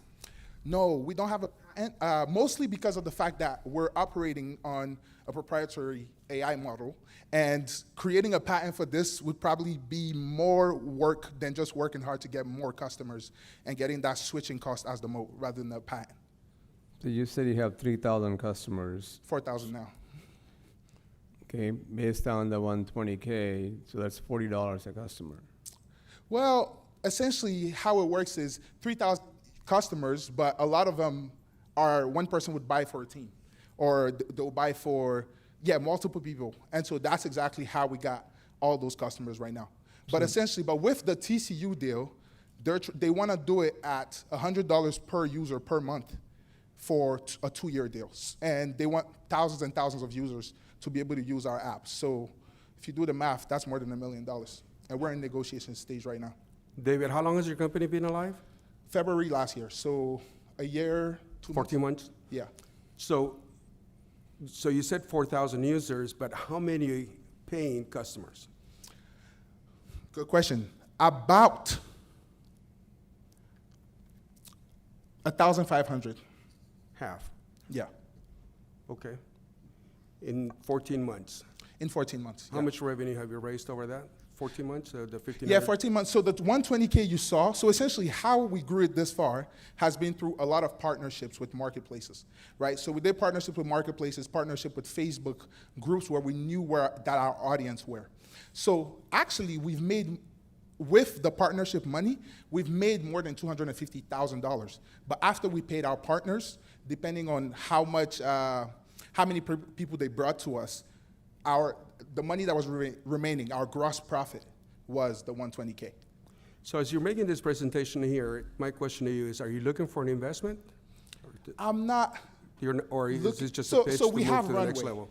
We have runway. I would like to start investment conversations now, rather than when I'm direly in need for it. Yeah. Okay. Beautiful. Round of applause, everyone. Thank you.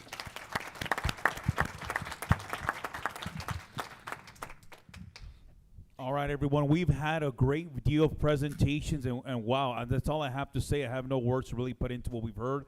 At this time, we're going to be taking, just to give the judges some time to really get a breathing room here, we're going to take a 10-minute break. If you can come back in 10 minutes, we'll get started again. Next up will be Uplift Inland Empire by Tony Morfin.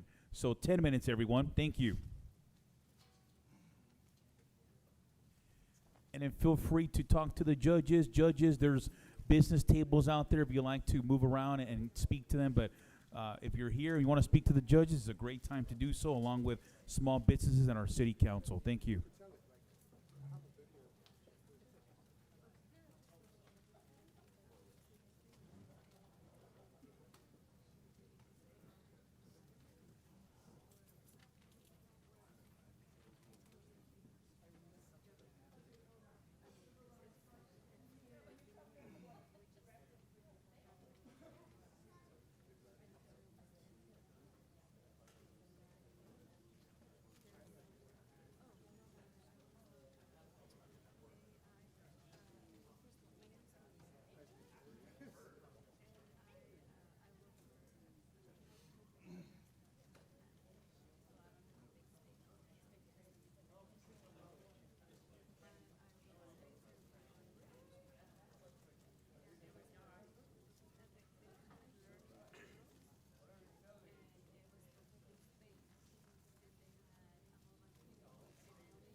Let me see if I can.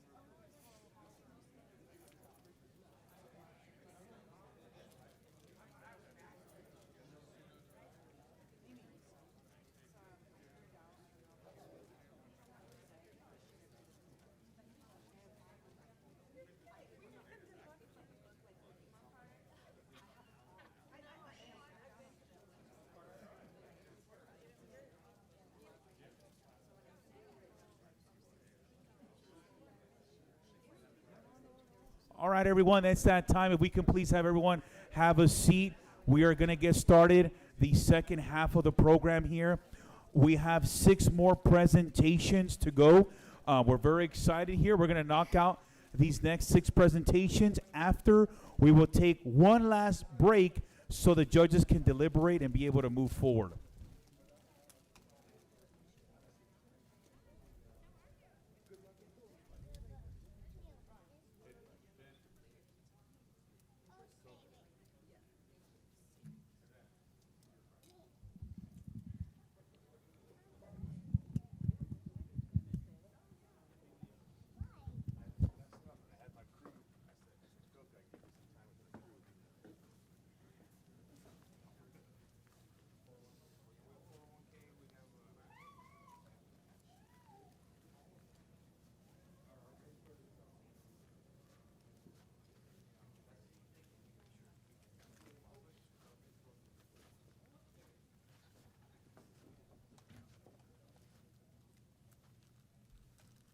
All right, I believe we had the last judge there doing some great interviews. And kudos to Studio 215. Thank you for being here. Round of applause, everyone.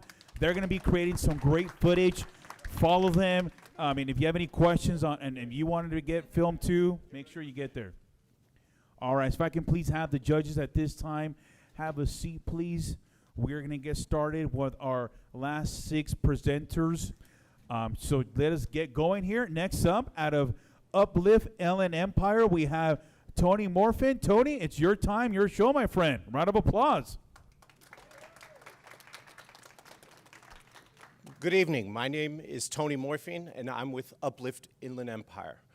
Uplift Inland Empire, we're looking to reimagine community empowerment. What do I mean by that? Well, I've discovered a new way to bring a boatload of money into the community and put it into the hands of worthy causes. But I'm going to need your help in order to make that happen. Before I get into the details, let me explain to you a little background. So for hundreds of years, we have had mass media companies, television, radio, newspaper. They controlled all of the information that we received. Well, today, we've got social media platforms that allow for anyone to create content and broadcast it to the world for free. This has created huge opportunities. We've got creators like Mr. Beast, whose YouTube channel is valued at over $1 billion. Kim Kardashian, an Instagram influencer, she could get paid up to $1 million for one Instagram post. So let's not get mad at these people. Let's take this information and help us to solve one of the biggest problems that we're facing. What's that problem? Funding on a local level is broken. I could tell you from first-hand experience, I've coached 30 youth sports teams, and every year, funding is super hard. My wife is the PTA Booster Club president, and they spend nearly all their time trying to raise money. But, I mean, what can we do about that? I mean, how are we going to change the existing system? Well, what if we redirected the value of our collective attention and put it to work in our own community? What if we stopped scrolling a little bit and used our collective attention and learned about worthy causes in the community? I like to tell people it's like if we're volunteering and investing our attention and putting it to work locally to uplift people's lives. So this isn't just an idea. I created an Instagram and Facebook page where I connect worthy causes and sponsors together. This is a real-life example. It's Vive Fresco. It's a local juice company, and they sponsored the Kicks soccer team. And in exchange for that, all of the supporters of Kicks, the parents, the uncles, the aunts, the club itself, they posted and reshared and engaged with that post. And Vive Fresco loved it because now their marketing dollars isn't just a donation, but it's helping promote their business. They're getting a twofer. So not only did we do this, I've created a comprehensive marketing system that I believe can blow the doors off of most marketing systems out there. So this is for real. Imagine a community project that is funded not by raising taxes, but by using our collective attention to help the community. Imagine nonprofits having now a new way that they can go out and get fundraising. So how did I come up with this idea? I've launched 2 startups, one in Austin, Texas, one in Riverside, and I've helped hundreds of businesses with their sales, their marketing, and video production, SEO, and this is a path that I just have been working on for a long time. So I call this a collaborative ecosystem. The more uplifters we get, the more sponsors we can get. The more worthy causes we work with, the more supporters of those worthy causes. And it goes round and round. It's a flywheel. Okay. As far as our market, right here in the Inland Empire, there's 140,000 businesses. There's $5.3 billion is spent trying to capture our attention. I think we could get a large share of that. Early traction, I've got 12 businesses that have committed to be sponsors, and I'm doing custom videos for business or worthy causes to get their message out. What I need for cities, counties, all these stakeholders to partner with me. This happens when people work together and collaborate. We have all this technology in our hand. We need to collaborate with it. The future belongs to communities that are able to focus together and collaborate. Last thing, my parents moved to the Hemet Valley in the late 80s. This is my 8th grade basketball coach, Michael Paul. He took me under his wing.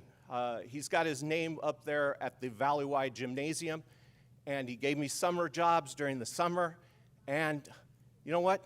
He impacted thousands of people in our community. But many people don't know he exists, but they could tell you about a viral video.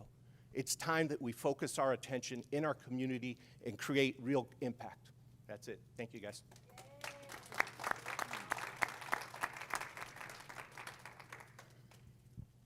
Judges. So you said boatload of money. You kind of had me at boatload of money. Tell me more about that boatload. right here locally, a lot of the existing businesses spend a ton of money. I won't say a boatload, it's a ton. And they spend it on, Facebook, Google, all of these different types of lead generating type of marketing efforts. But because they know that the city's not connected and it's hard for them to get their message out. I think that if we can grow this community large enough, not only can we keep some of that money local, but we can get regional and much larger companies to come in and sponsor communities. That's bringing in a lot of money. And not to mention, this will help nonprofits go out and say, hey, will you give us a donation? And by the way, I could also promote your business using Uplift Inland Empire. So explain your revenue model then. Is there more than one source, or right now is it one source? I've just been trying to build the community right now. I think there's a lot of different types of revenue models that we can implement, but if I start putting roadblocks right now, I think the main focus is just trying to grow the community, share the story, and once we get to a certain level, we could implement, either it could be a percentage of the amount of money that's raised or other advertisers. Right now, I'm just focused on growing the community. Okay, so you'll monetize it later? Yes. Okay, thank you. I love your messaging, I'd like to say. But also, I want to understand a little bit more about, is this an app or is this an organization that's utilizing social apps that already exist? We're going to utilize, right now, we're utilizing other platforms, Instagram, Facebook, TikTok, those types of things. Once we scale, I think that we could have our own app down the line. But we're following the guidelines of all of these apps. Right now, the community itself is what we're trying to build.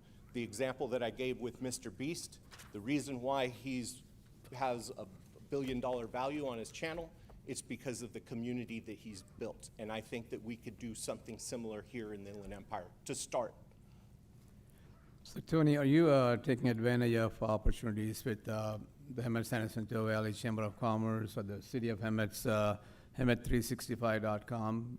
Because I know you said we're not connected. You're right. We're trying to. I know the city has been working hard in connecting the whole valley. I would love to connect with as many people, and I think everybody here is a stakeholder because they care about the community, and invite them to become uplifters and help me spread the word. This is a community initiative, I think. The goal here is to keep business, grow business, create opportunities.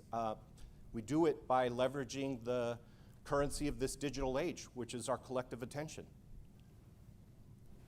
So Tony, I'm confused. Yeah. In that, originally I thought it was an app.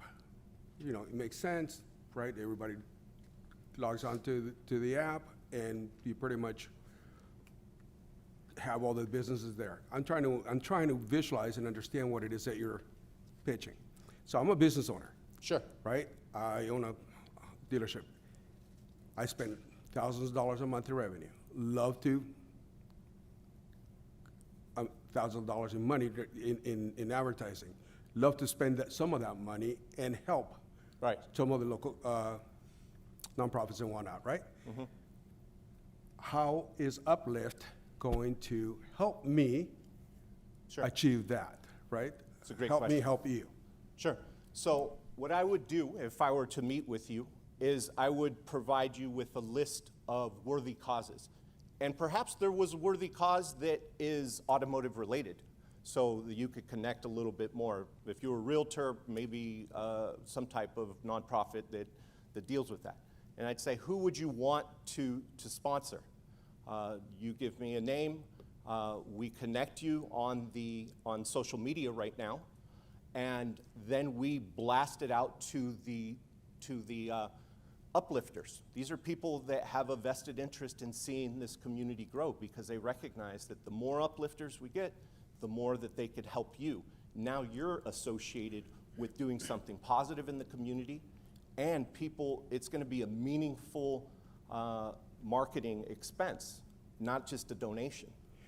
But when you call someone an uplifter, how is the uplifter able to see the advertising or whatever it is that we're doing, that you and I are working on together? So they follow us already on the social media platforms. And one of the reasons why it'd be hard to create an app is because that's an obstacle to get more people to become uplifters. If I said, hey, I got this incredible app, when was the last app you put in your phone?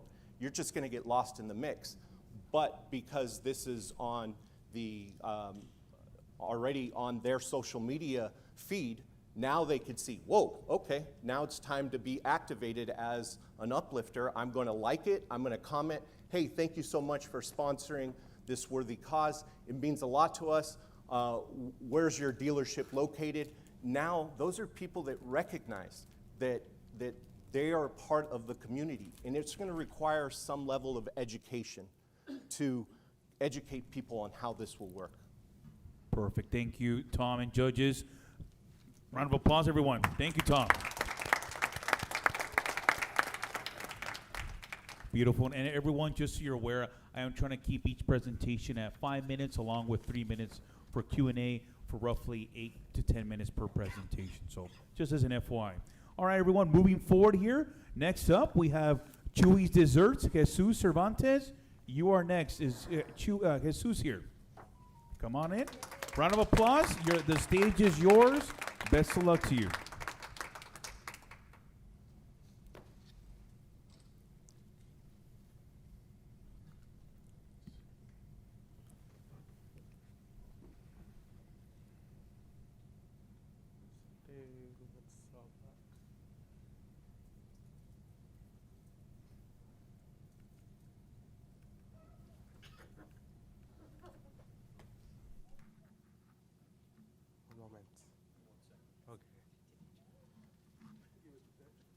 Okay, so for now, before while this turns on, I am a local dessert business here in Hemet. I was born here, raised here, still lives here, and then I make Mexican desserts or style desserts. And one thing that I would say that would be different of my business with other business desserts is that I actually go down to Mexico to get multiple ingredients. I go to different places in Mexico and I try different ingredients, tastes, flavors, and I bring some from multiple places and I try my best to involve multiple flavors in all my desserts. My business started back in 2023. I was raised with a family of cooks, and we didn't make much desserts. We like to make desserts once in a while, and I just wanted to make more desserts since we already know how to cook.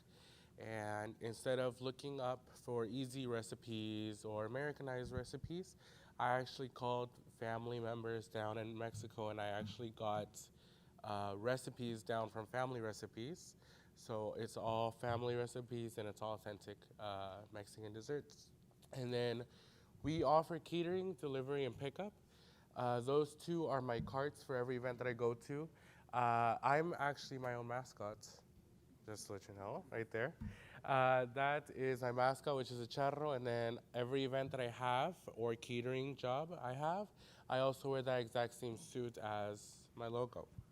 And then I actually got that custom made, and we are focused a lot on community. So since without my community, we wouldn't be here where we are right now. So I actually have multiple places where I can display businesses after if I do get my business more out there. I have multiple places that I have, such as the Hemet's beloved Ramona Bowl. I have been working with them many, many years, and local churches, and as well as Hemet High School, which I also do deals with them and making displays of desserts and giving multiple desserts to them, donating desserts for different occasions, and also selling. We also do car shows and everything else. And I think that is mostly it that I have, and then I will wait for questions. Are you looking for a partner?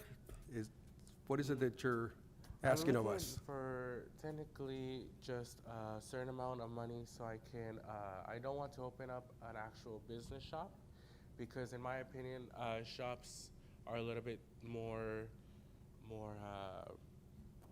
tricky because business can be a little lower usually.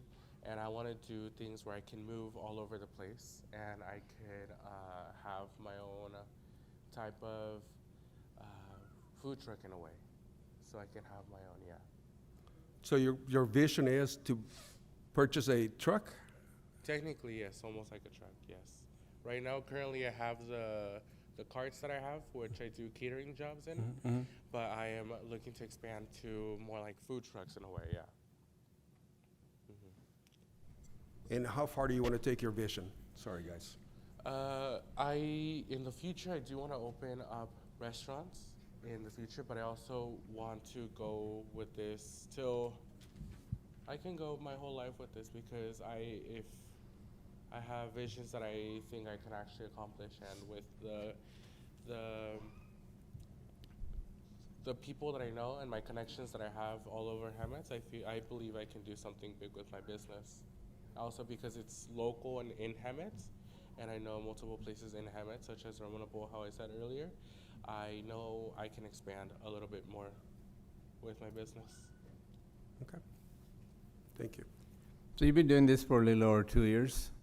Yeah, almost 3 years, yes. Okay, so you have partners, your family? It's me and my parents. My dad, he actually helps me with my carts. They're all handmade carts, and then we usually just do this, me and him. And he's always with me in catering jobs and everything else too. But it's mostly me and my father. So with your catering business part of it, are you having enough revenue stream to scale this, like maybe like a franchisee model or something? Excuse me? Do you have enough revenue stream? Are you getting enough income that you can actually replicate that by doing like franchisee licensing and things like that? Yes. So when I do catering jobs, I usually spend like when Hemet High has their annual car show, I spend about $100 on ingredients and packaging, and $150 to $200 I spend on packaging and ingredients, and I get about $700 to $800 almost. So that's why I also do want to open a place where I can move all over the place instead of having one business in one location and not being able to move in multiple places as well. So kind of to dovetail with scale and vision, let's fast forward 5 years. What would be your ideal for your business in 5 years? In 5 years, I believe I can open up, like I said, like maybe a food truck too, which I can go multiple places and not just have one location. So I see myself in 5 years with still my business and being bigger and having maybe even more than just one food truck, and having multiple in different areas and in different events all over town and other places too, near Hemet. Thank you. Beautiful. Are you successful today, Jesus? In my opinion, yes, because since I started very slow. I did get sales, but then now that I don't wait for opportunities to come to me, I go for it. So I go directly to the principal of the school, I talk to him, or after I'm on a pool, I go straight to the CEO that I know him now. And I have multiple connections to people all over Hemet now. And so I believe I am successful in my opinion since I started to now. So if you're asking for an investment, yes, what kind of pitch would you make to that potential investor? A pitch? Yeah, in terms of profit. You know, if I give you $100,000, right? What kind of return do you intend to give me? If they would, like how you said, about $100,000, I would spend that responsibly directly into like food trucks, let's say, and then I would save some of that money just in case, and then I would buy just the things that I would need, from ingredients to the trucks to everything, and the ingredients, and put all that together. Keep the rest on the side for emergencies, and then I would, after a certain amount of time, I would get that money and even do interest. But do you have a business model today that you can give an investor, right? So when, as you're asking for the 100,000 or whatever money that is, you know, you're giving that investor the window into how much of a return the investor is looking to make. They would get their 100,000 plus, I would say 5,000 more, or if it's actually without 100,000, I would give them 10% plus the interest. So it's 10% interest as well as the 100 that they give me. So it wouldn't be an investment; it would be a loan. Yeah. So okay, so you're not looking for an investor; Yeah, I would you're ask looking for a loan for a back, lender. Yes. Okay, thank you. Of course. Beautiful. Anything else? Judges, do you have one more question? Anybody? Coca, go right ahead. Last one Ask here. away. Are you using any social media to help you with your business? I am using Instagram and Facebook. Right now, I am currently working with my business teacher. He's also helping me create a website. He has multiple businesses, and with his businesses, he has a website for every single one. So he's helping me currently make a website on what my business offers, what we sell, the history of it, and why my business would be a better option than to go to another business. If I could do a plug-in, I would recommend becoming a member of the Hemet-San Jacinto Valley Chamber of Commerce. Well, one sec, guys. Think. One sec.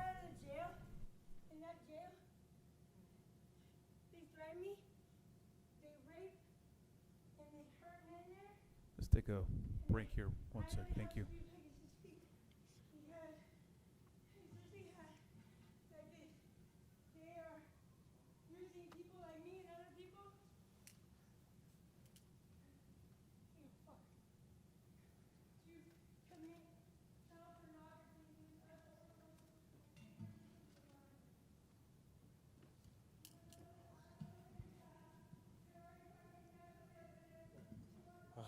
Any more questions? I'd like to ask you a Yes. question. Well, first I would like to say my daughter was at an event that you were at recently, and she wanted to try one of those desserts so badly, and she didn't get a chance to because she was with her school. So I'm going to have to find you. Yes, I will give you a card after this. Take her to find you. Yes. But my question for you is more having to do with your goals and ambitions here. Actually, no, what my question was about your website. Will people be able to book you for events on the website, or do they still need to contact you? Yes, they will be able to book. They would be able to both book and contact me on that website. It will have all the information there, all the bookings and the schedules on when they can and when they can't, and then also it will have all the information there too. If they want to contact me directly, if they want to make an event or search an event too. But they will have everything on there too. Okay. Yes, and it's almost out. We're still working on it currently. Thank you. Beautiful. Round of applause, everyone. Thank you. Thank you. All right, everyone. Thank you for your patience. We will be looking into that right now, but rest assured we are in a safe environment. Next up, moving forward, we have LO Homes with Faithful Flourishing. Ashley Llanos Lou, are you here? Yes, you have the floor. Best of luck to you. Let me give you this. Okay. Thank you. Thank you. Well, hello and good afternoon. My name is Ashley Llanos Lou. What if real estate didn't merely sell houses but actively reconstructed communities from inside out? My name is Ashley Llanos Lou, and I'm a real estate professional who is building a community-driven ecosystem designed to support families long before and long after they buy a house. I'm a mother of two, a real estate professional, and I'm an entrepreneur at heart. Sorry, I forgot about this. I have a business administration associates, and I've always had the heart for entrepreneurship from early on. I've always wanted to create something of my own, and real estate has shown me that I can do something bigger for my community. Families are not only struggling to purchase a house, they are struggling to find somebody that they trust, to have financial confidence and community connection. Unfortunately, the industry has not yet addressed this problem, so I'm here to help fix that gap. My mission is to assist 8 to 10 families this year in securing a home, but more importantly, to provide them with a foundation for long-term stability. This would bring around $4 to $8 million in local real estate revenue, and that is just me being with small numbers. I want to shoot for more. A home is merely the beginning. What sets my model apart is that it integrates real estate with real life support systems. I am creating consistent events such as neighborhood cleanups that foster pride and connection, yard sales and clothing giveaways that circulate resources within the community, donation drives that directly support families in need. The true transformation occurs through what I refer to as mom-centered empowerment. I am hosting and developing mentoring programs for mothers navigating life and finances, financial coaching that simplifies budgeting, saving, and home ownership, craft nights and small gatherings that create safe, trust-based environments, and digital platforms, including podcasts, YouTube channels, and newsletters that extend this impact beyond physical events. Currently, I'm in the early stages of my endeavor. I have already started building an audience through social media. I'm actively making an email list through my neighborhood. I go consistently door knocking, and I gather emails and I put them into my funnel. I send them a monthly newsletter about the market here in Hemet, and I'm working on creating events, finding a location to host events where moms can come and feel safe, bring their kids, make connections. And I'm also working on a website that I want to put out there while I door knock, and a podcast. I'm active on YouTube, and all of this while organizing my first wave of local events. This is a low-cost, high-impact model designed to scale. My vision is to become Hemet's most trusted real estate and community resource, not just myself, but to make an impact for other realtors as well, so that we become community anchors where families don't just buy.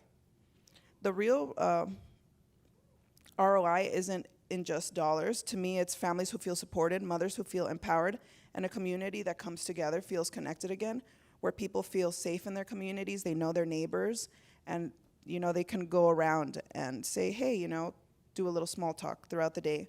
This is a scalable movement that redefines what it means to serve. I'm not waiting for the perfect moment or for the perfect funding. I'm building now, because I truly believe when you lead with service, growth follows, and I'm here to grow something that lasts. Thank you.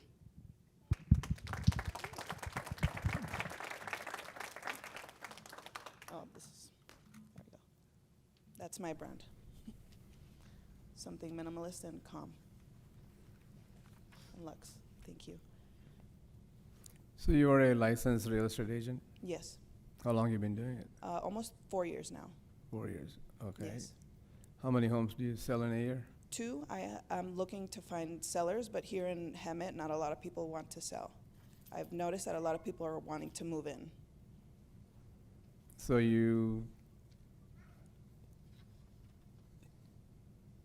predicting you'll be selling 8 to 10 homes per year by helping families? Yes, so it's all like a numbers game. If you knock a certain amount of doors and you have a certain amount of conversations, those conversations become leads. Like 100 to 200 doors a month become about 3 to 4 leads, 2 to 4 leads a month. And the value of each house here is about $450,000. So that's about $8,000 in revenue for myself. But that's more for the community. Yeah, Thank you. my pleasure. Aside from the home sales, is there something else that I understand the drive for community very, very well. Is there something else that creates more income from this? Yes, so that's what I want to do. I want to create events for moms, like crafts nights or mentorship, financial coaching for moms. That's where I want to make more revenue, not just from door knocking. I want to do 2-in-1. I just haven't yet figured out how to place that into like real estate. That's why I'm doing podcasts and YouTube and So Instagram. more like a workshop style type of an environment, right? Yes, like mentorship. I hope that you also connect with EMLU and Uplift IE, because I think that you guys could all build something really beautiful together. Yes, I do want to speak to him after. Beautiful. Thank you. One more question from the judges. Do we have one? So what are you looking for? I'm looking for revenue and a place to create these events. I know Mr. Barry, or he mentioned that he has a place. I want to do that, and some funding so that I can buy items to make, like to host a craft night, marketing. It's not like too much. Yeah. Thank you. Beautiful. That's- Thank you. Round of applause, everyone. Thank you. All right, everyone, we're down to the last three here. The suspense is building. I'm eager to find out what the judges are thinking, but we'll have to wait a little longer for that because we have 3 more presentations to go. So next up, if we can have Superior AI Solutions, Ben Henderson, you are next, my friend. You have the stage. Best of luck. Round of applause. Hello, everyone.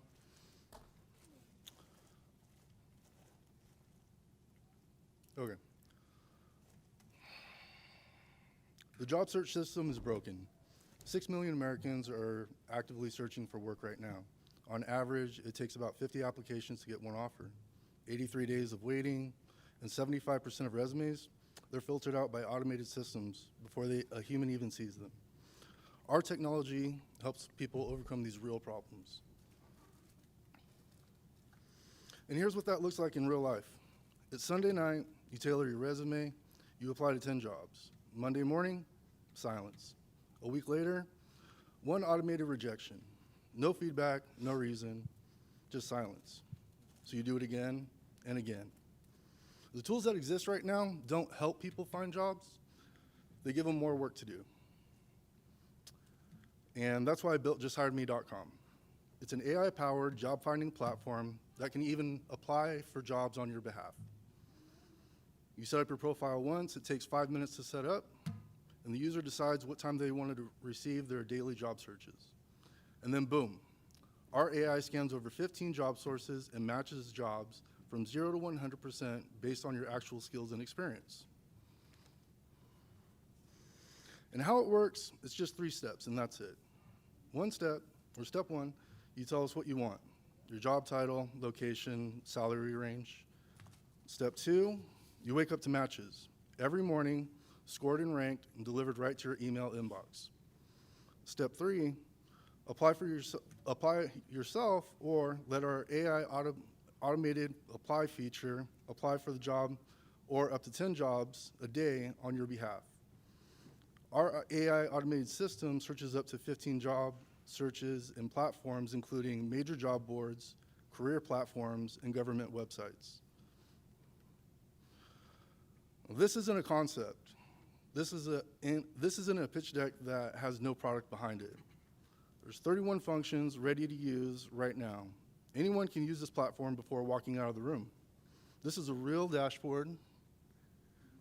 This is a real dashboard with 65 job matches, scores, cover letters, resume checks, 1 click and apply, all live. This platform was built in 11 days without raising a single dollar. The startup costs were less than $100.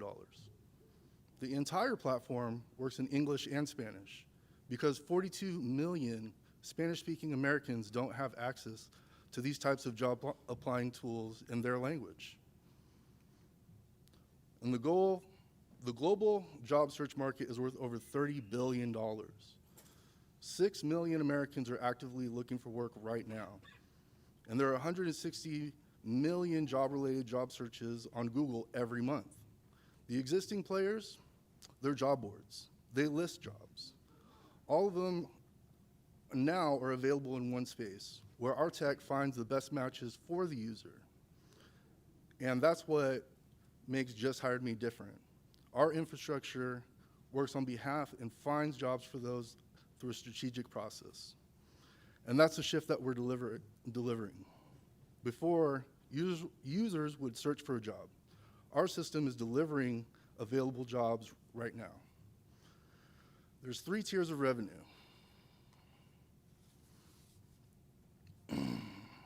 Tier 1 is subscriptions, basic at $19 a month, standard $49, and premium is $97 a month.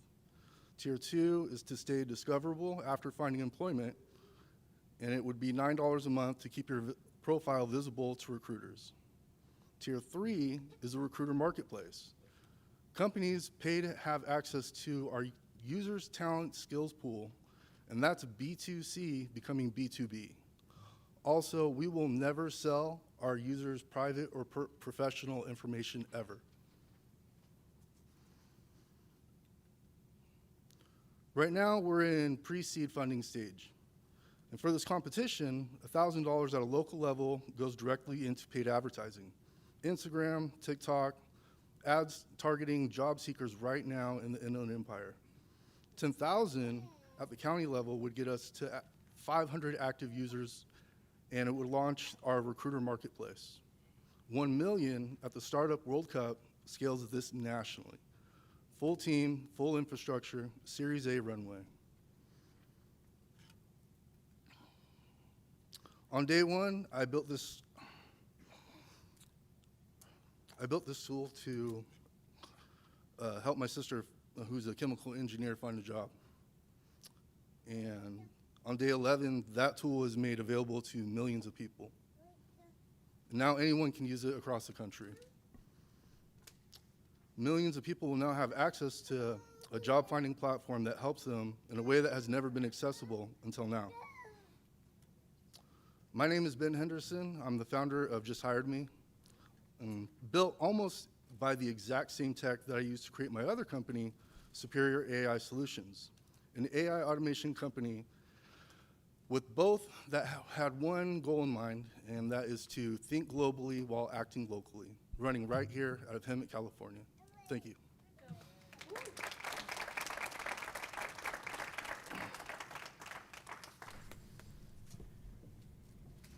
Ben, what's your technical background?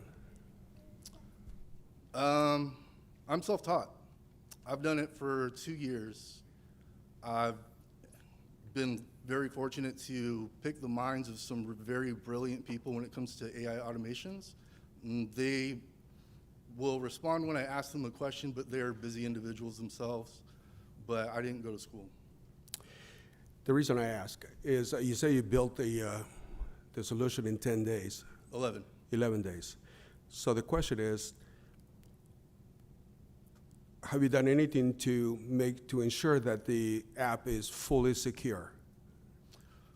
Security is my top concern, along with user information, keeping everything secure in an encrypted vault that has layers that you have to go through to get to any type of personal information or professional.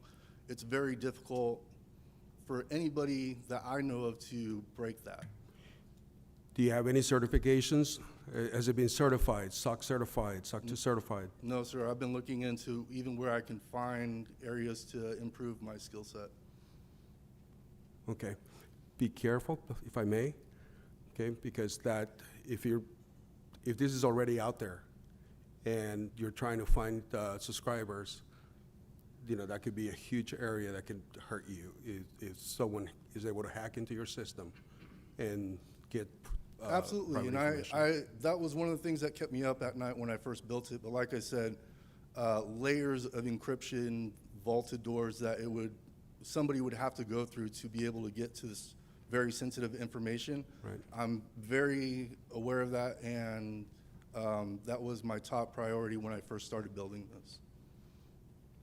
Thank you. Thank you. So Ben,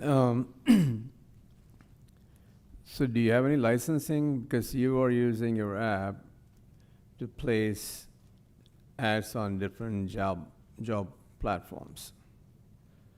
So how are you doing that? I'm sorry, can you rephrase the question one more Yeah, time? I'm sorry about that. Okay, for example, for us to place job ads, whether it's LinkedIn or Indeed or whatever, right? So we have to pay for it. There are fees involved. So how is your app doing it? Is there a fee that you're paying them, or you have a licensing agreement with these large platforms? No, see, we are not doing that. What my platform does is it basically overlooks the jobs that are available, but it doesn't say,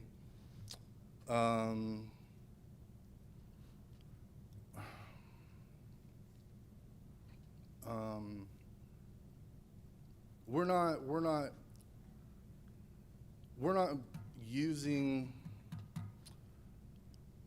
I'm sorry, That's okay. Take your time. Are you reposting information that's readily available online? Kind of condensing that information and then filtering it for the consumer? No, we're not reposting specific jobs from any specific, what's it called, website or job board or career panel. What we're doing is we're taking that information, just sending it to the user through an email. And we're not trying to partner with LinkedIn or Indeed or ZipRecruiter. We're just taking what's available that's publicly visible from those platforms and making it almost highlighted to users in their email inbox.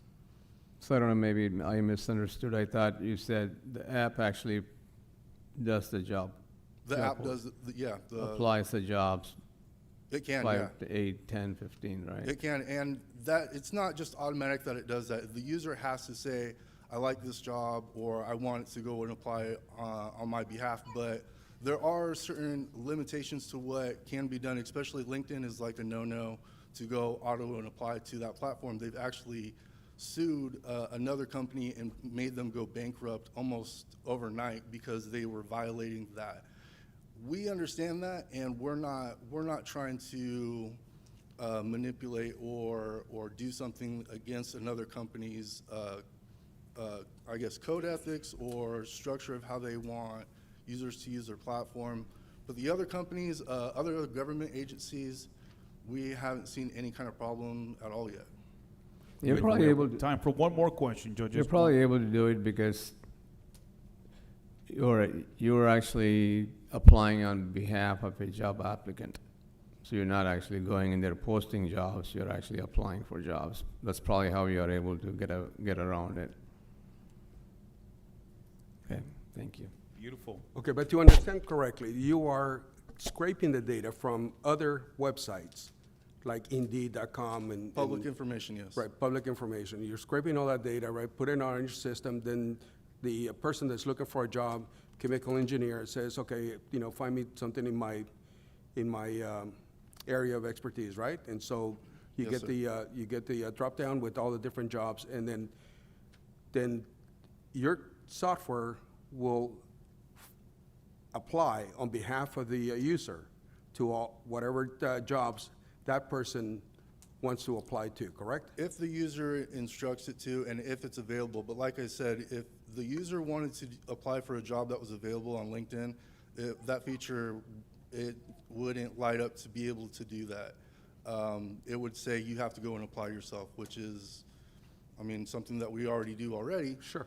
But for the... You're providing information at that point. Yeah, but for the people or for the websites where people, it can go auto-apply for them, it does it in minutes, but it has to be approved by the user. It doesn't spam out resumes or applications. Yeah. It's not possible to do that. Yeah. All right, thank you so much, everyone. Round of applause. Beautiful. All right, everyone, we are down to the penultimum here.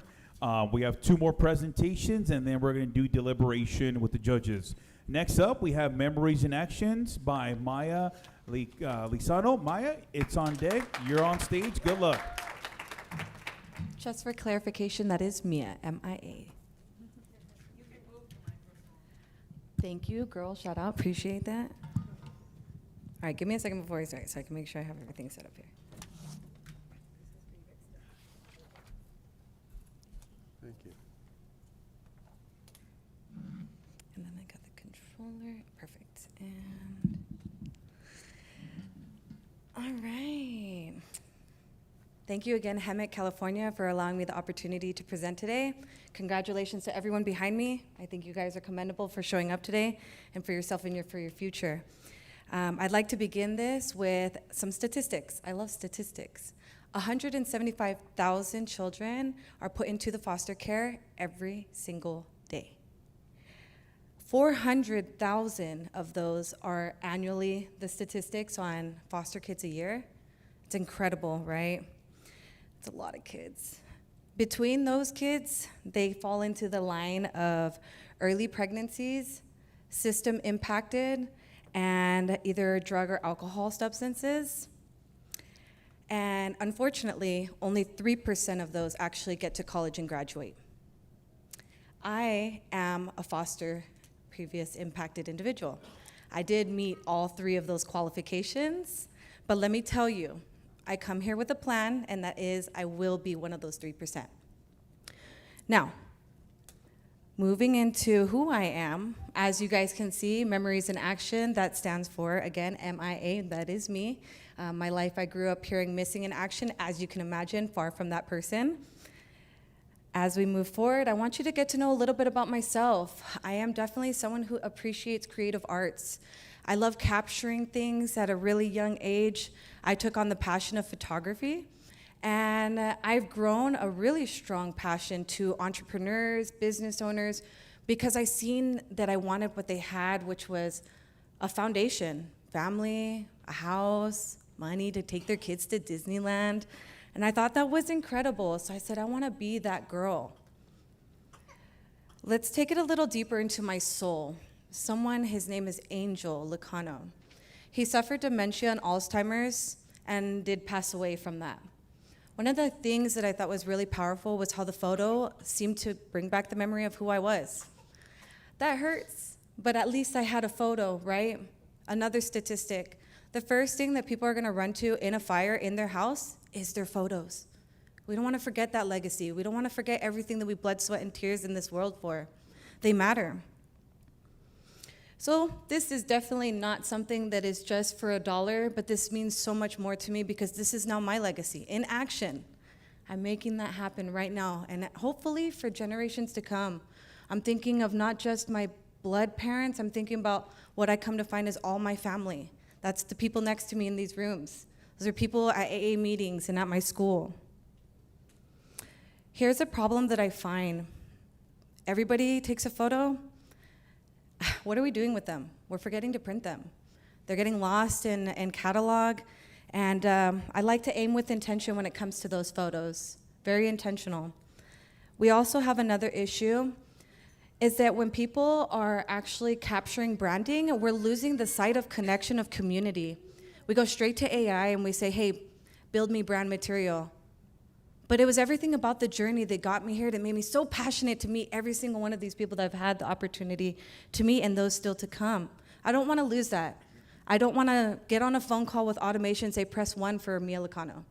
I want you to know who I am and hear my story, and I want to hear your stories too.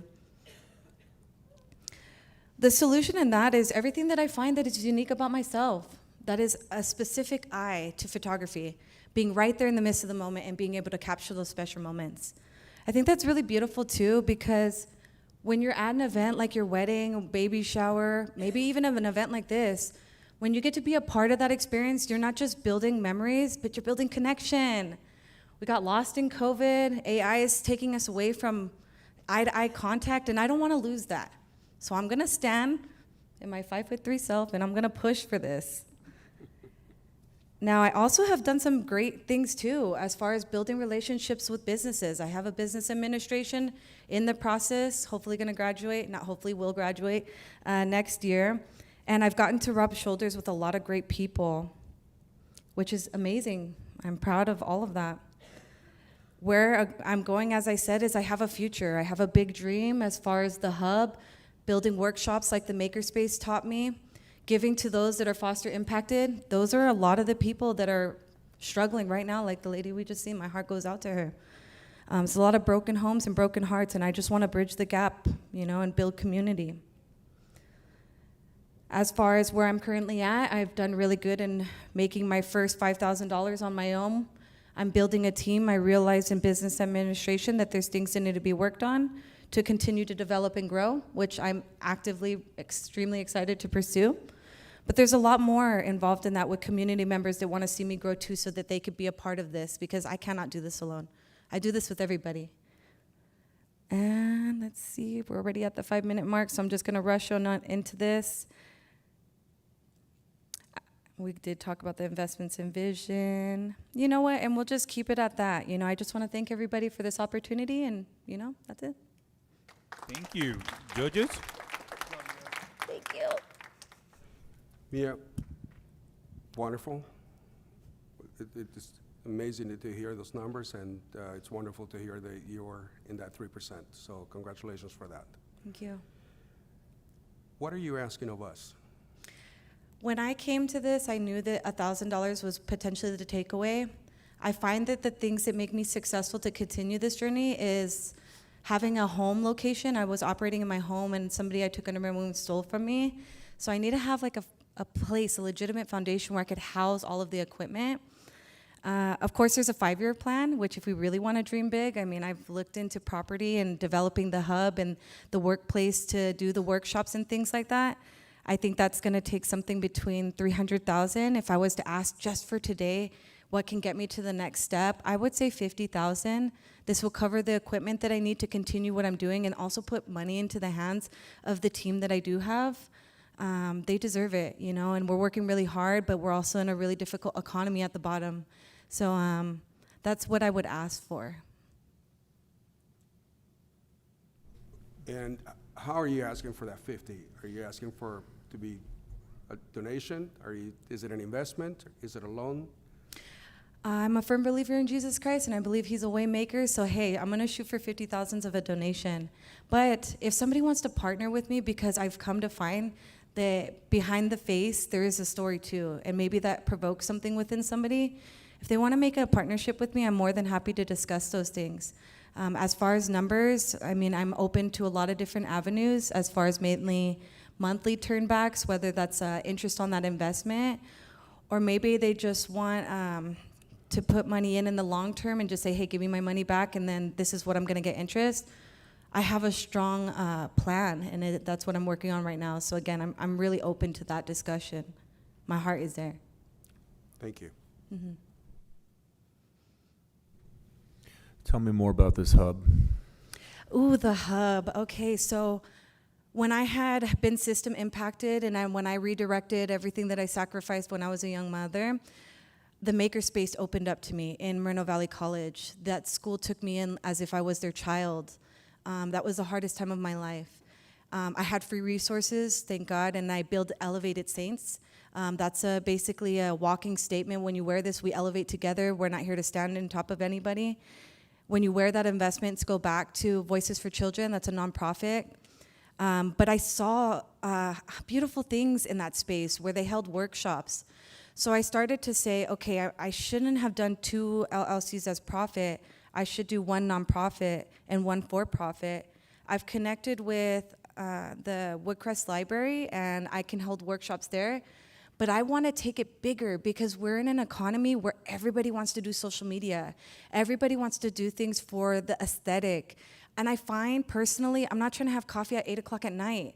Coffee shops are full. People will go and pay just for the vibe. So let's do it. Content creators, visionaries. I want to create a space where maybe, like one of the girls was saying, like, your mental health matters. I cannot be in a place that's overstimulating. Zen me out in this corner of the hub. It's like water, green trees, natural lighting. Maybe there's like the science techs, the biotechs, the people that love mathematics and formulas and need that whiteboard wraparound. And you can go to that corner and feel that with people like-minded. Same thing on the other side. Maybe you have somebody who wants electric charge, low light. Basically, this place would be a place where you could come in and you can go there focusing a little bit more on the after hours too, because as students, the coffee shop just doesn't always work. I'm not trying to have coffee at the hour. So if I can come in, maybe 8 o'clock, midnight being the latest, get myself something healthy and nutritious for my body, that's where the profit kind of kicks in. This could work as a dual place for events in the community where I have a lot of people that are down to teach people about things that matter, especially in the foster care system. When I sat with Voices for Children, I heard the voices of them and they said, nobody taught us how to groom our hair. Like, I don't even know how to check my battery. This means that the brothers and sisters in our community need to rise up. I mean, I get profit's important, but having these workshops to cultivate education for people like me who don't have people looking out for them, that were kicked out at 18, I had to fight, you know? So I want this place to be a place of creation, a place of knowledge, a safe place where we can come and network as people. I don't ever want to lose sight of that tradition in our community. Beautiful. One more question from the judges. Mia, thank you so much. I wanted to ask you, is this similar to, could we relate this to maybe something like WeWork, but more community-based? Can you give me another, reframe this in a way? I'm not sure I understand. So WeWork, for example, is a remote work space location, right? And you would go there and rent the space to be able to run a workshop or work remotely, being in office but not in office, you know? Is this something similar? Is the hub that type of an environment, however more community focused? My ultimate dream was between the network and the hub, and I thought combining it, a place where you can network in an environment and cross mingle and also hold workshops. But I think idealistically, from a profit standpoint, what I envisioned was you come in, you walk in, and you say, hey, I only got $50. I'm just out on a date. My girl and I, we just want to take really cute pictures. We see that. Can we go in there? Yeah, go ahead and take a ring light, and you can pay just a day fee or an hour fee. And then, say, for example, there's like monthly people. There's a lot of people that like FD studios out in LA. We do not have that out here in the IE. We need to cultivate what everybody's doing. So I thought, okay, well, then you could pay a membership. And it's like, hey, you can come in.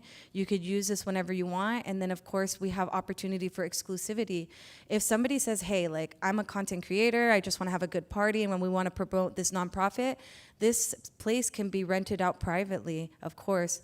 But the other small thing outside of that I just noticed in my own personal walk is like, I can't drink back-to-back coffees all day trying to study. So I thought there's a need in the market as well for something that's open a little later that maybe just isn't focused on coffee. So I'm just going to continue to fight through one day at a time. And if there's a way to make that dream a reality, I'd love that.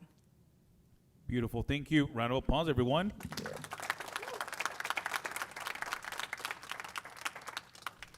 Beautiful.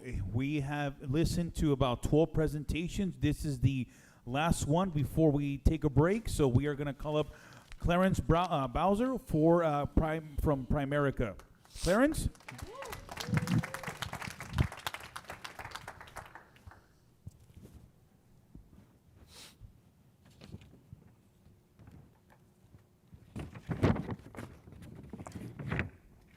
Whoa.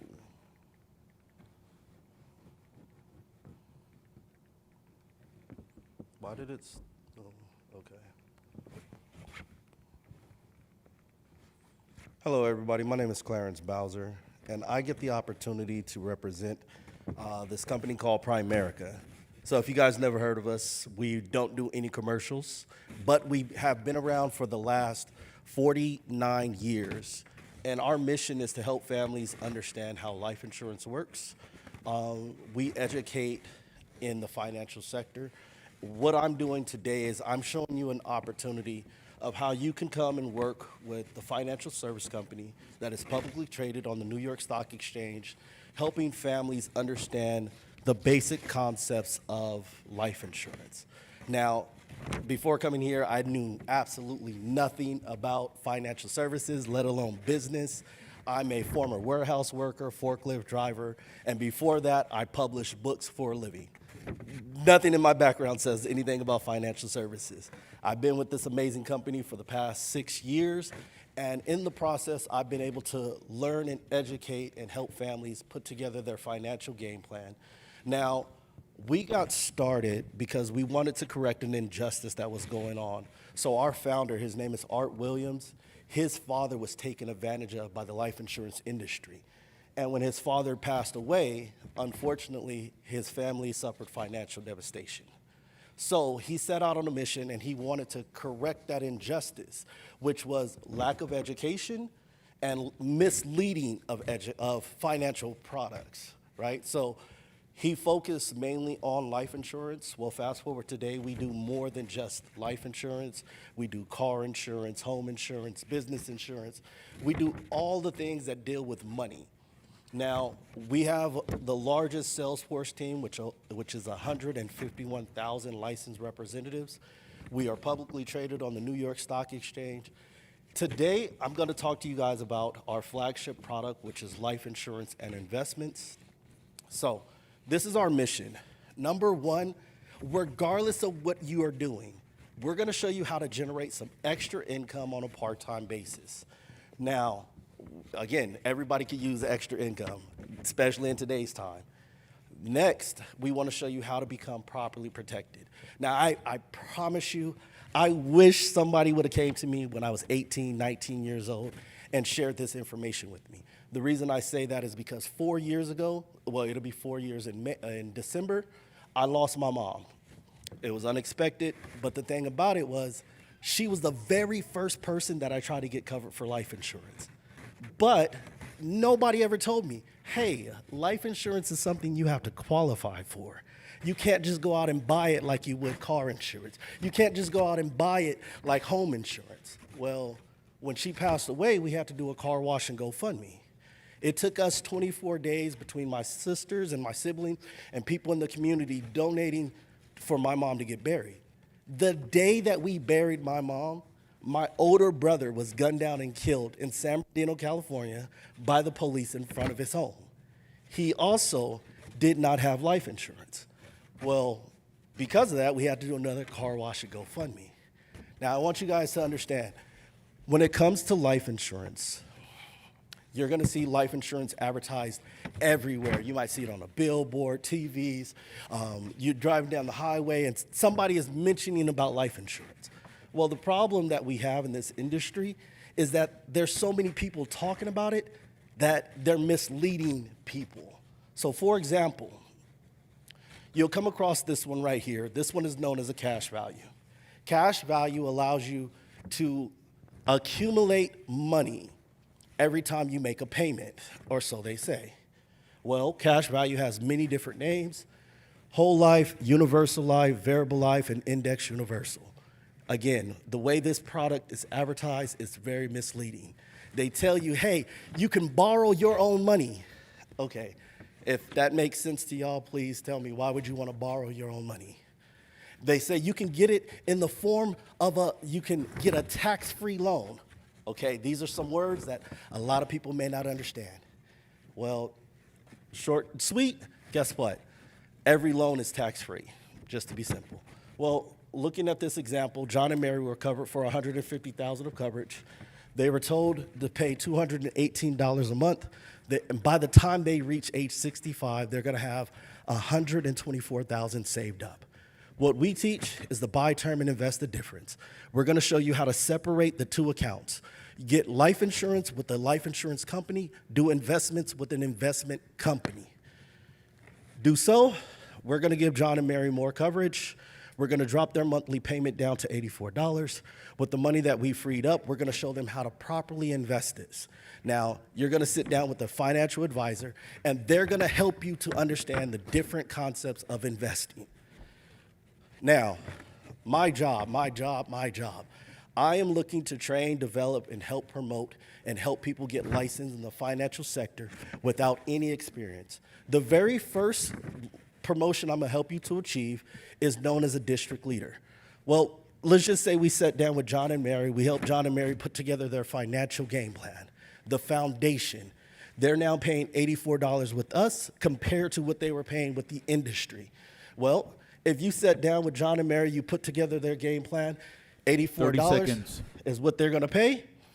We're gonna pay you half of $1,000. That's $500. Now, because we are now not just locally, we're nationwide, guess what? You can now do this remotely. And it's only gonna take you roughly about an hour. Now, if you guys have any more questions of how to get started, I would love to answer those questions because I have about 10 seconds.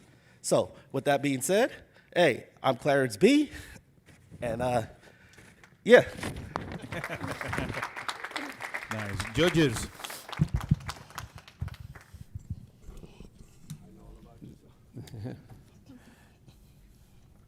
So Clarence, I just have a simple question for you. What are you looking from us? Huh? What are you looking from us? Prime America, we all know, right? Mm-hmm. So, what's your ask, or what are you looking for when you're making this? Well, this wasn't for you guys. This is for everybody who doesn't know about Primerica.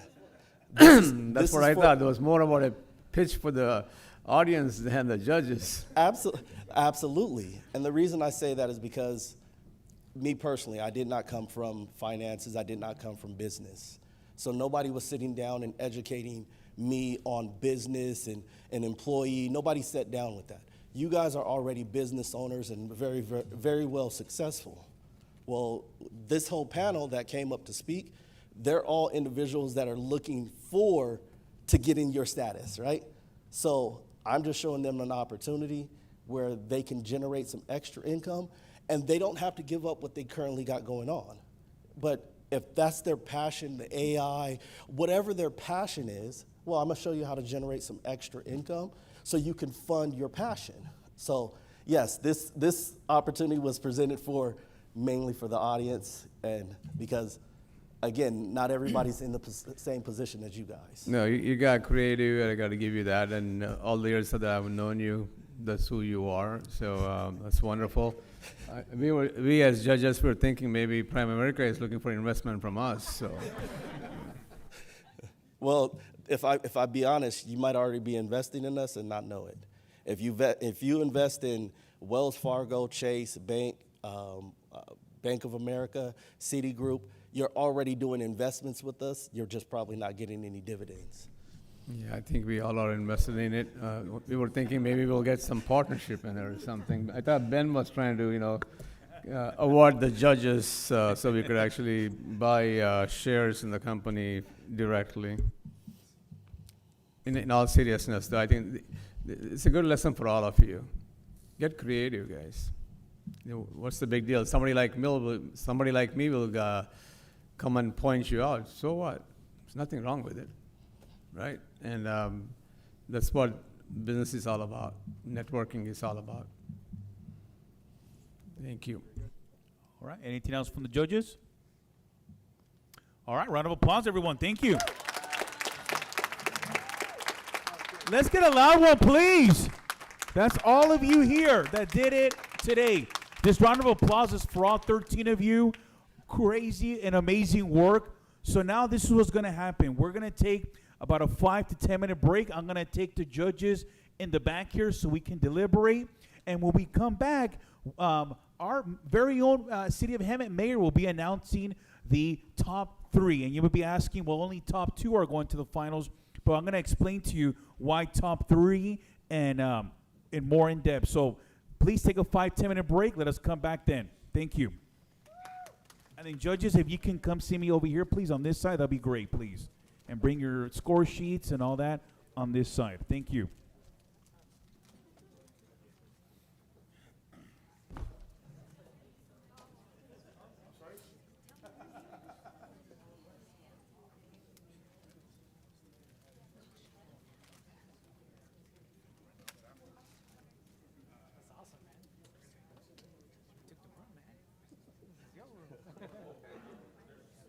Well, we'll see, right? Yeah.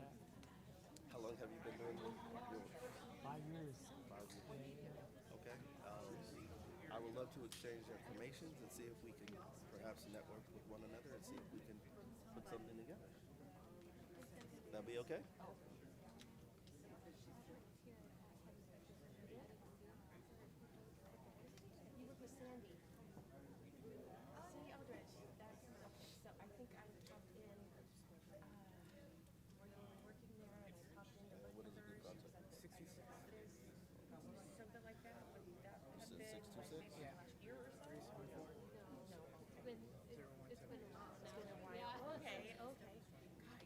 so familiar. Maybe you just look like somebody I know. Michelle Mead, nice to meet you. Yeah, no, nice to meet you. Yeah. Are you his wife? Yes. Oh, well, congratulations then. All right, order. Is this your first? Baby? Yeah. Tomorrow. We're in San Diego. So you got it. And you have a boy? A girl? So you have two girls? Are you guys here locally? Yeah, we live in San Jacinto. The girls are so much more fun. Oh yeah, I agree. Yeah, yeah, it's a trait. Well, if all else fails, Well, congratulations again. Yeah, good luck to you. Thank you. Is this your first baby? Second. Second. I would love to sit down with you and your wife and compete for your business.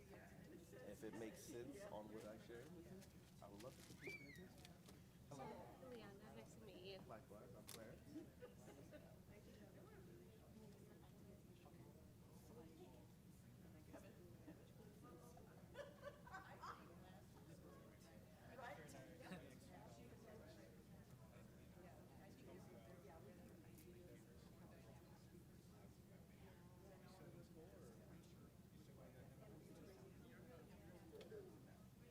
And if you don't mind my Paul, as of right now, You're selling me, aren't you? I feel it. I see it. I feel it. it's not even about a sale. It's just a simple question. As of right now, as I just be seeing this day, as of right now, what do you have in place?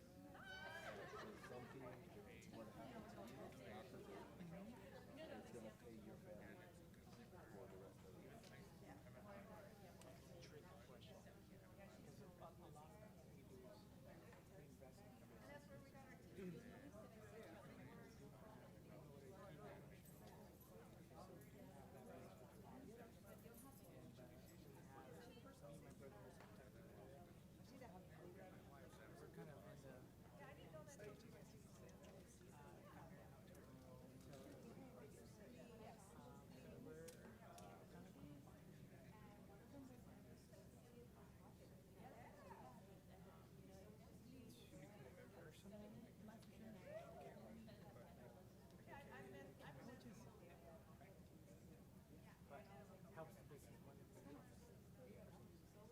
Well, on both areas, I would love to compete for your business as well as personal.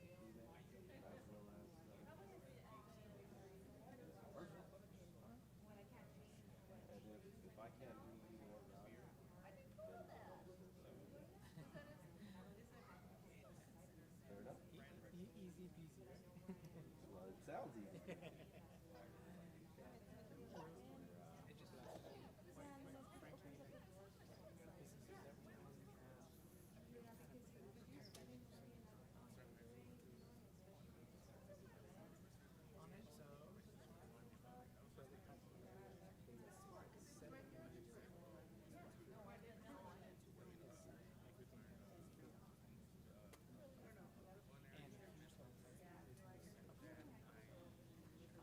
But yeah, I mean, If all else fails, I would love to at least show you the different options.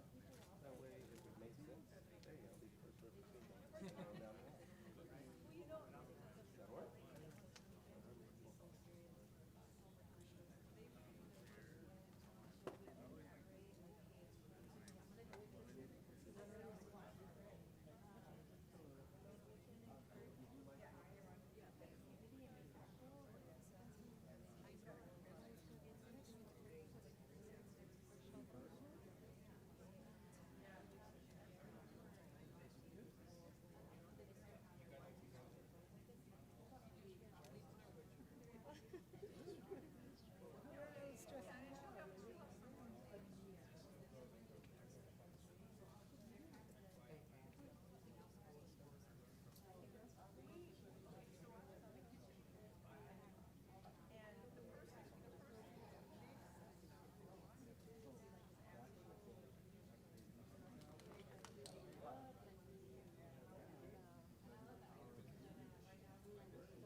Hey everyone, just a quick update. The judges have requested an additional 5 minutes, so they are still deliberating. So we will be extending an additional 5 minutes so they can go ahead and make their decisions.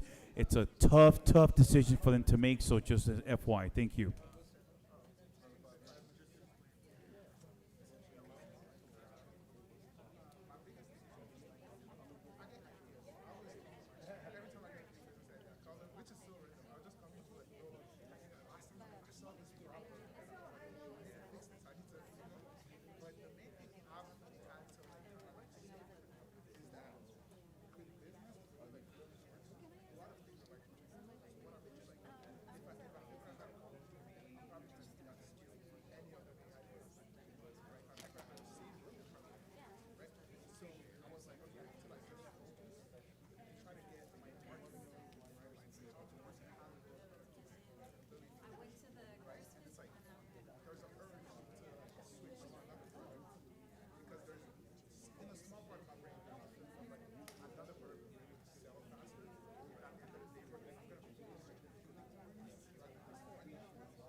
All right, everyone.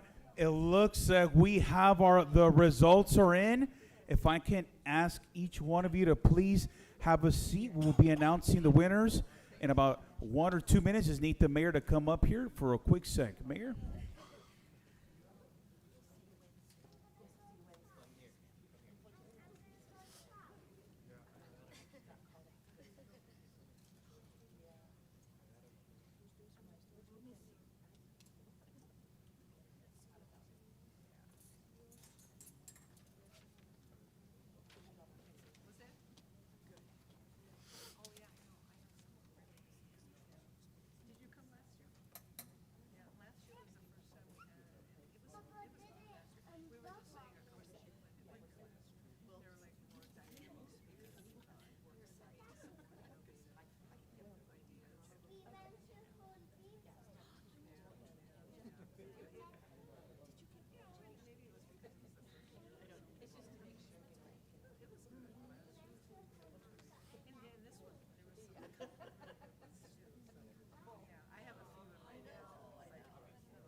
All right, everyone, we are live. I know there are millions of people right now on YouTube wanting to know who won. This is bigger than the NFL draft taking place next week. This is the draft, if you ask me. So everyone, a big round of applause to everyone that presented this evening.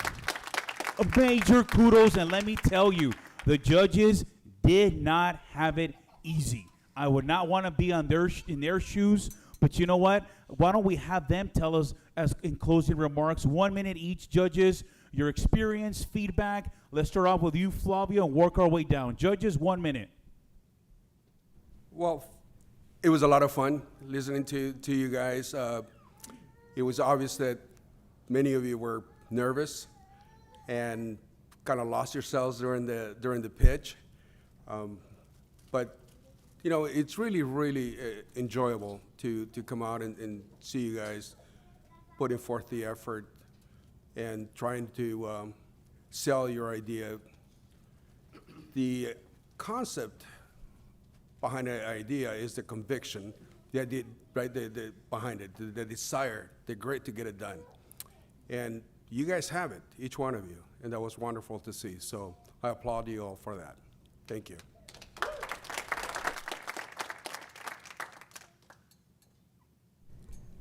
I want to say thank you all for the time that you spent, and it's obvious that there was a lot of work that led to you coming here and making these presentations. I know that it's not easy, and I know that running a business, however small, is also not easy. And to then have to present yourself and perform, if you will, is also a challenge, and you all did that so well. One thing that I think and I hope that you can all take away is that so many of you can piggyback off of each other.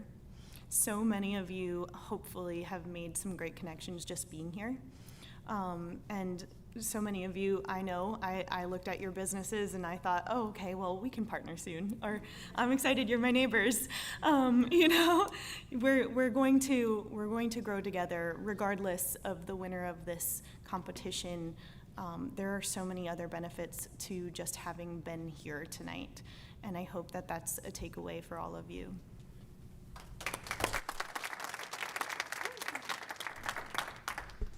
You know, first and foremost, congratulations to each and every one of you that came up here. It takes a lot to get up here. And I also want to congratulate our beautiful city, our mayor, our council members, our city manager, economic director, for bringing this to Hemet. We were talking about it earlier. To have something like this in a small town like Hemet is not common, folks. It doesn't usually happen. So kudos to you guys. So thank you for that. And I want you to understand one thing, okay? And when Ben was saying it, it's true. You know, you get torn when you're trying to decide of the 13 people that were presenting today to come up with a couple. It's not easy. And I also want you to understand, we all started out somewhere out there, each and every one of us. No matter how big of a business or small of a business it is, we all did. So do not forget that. And I agree, many of you here can actually work together and probably increase your success by, you know, teaming up with each other. You can keep your own business, but you can actually work with each other and how to build on it. My last comment is, I'm a business management guy, so when I'm asking questions, you may think it's right or wrong, but it doesn't matter because it is what business is. And I want you to think about those questions, to be prepared, because these questions come, and I know I was actually asking Ralph, I said, hey, was I being a little mean about my comment, saying, hey, you know, I just asked you, what are you looking for? How much investment do you need? And you were hesitant, and you shouldn't be, because you should know when you come up here what you want and how you want it. 'Cause you never know, maybe I'm interested in investing in you. So congratulations again to each and every one of you. Even though we only had to choose a couple of people, each and every one of you are winners, and pursue it. Do not let something stop you from pursuing what you want to pursue. And last comment, The especially the ones that are chosen, work with a mentor. Because each and every one of you needs a mentor. You can use some help because the products that you have and the presentations you've made can use help. Thank you.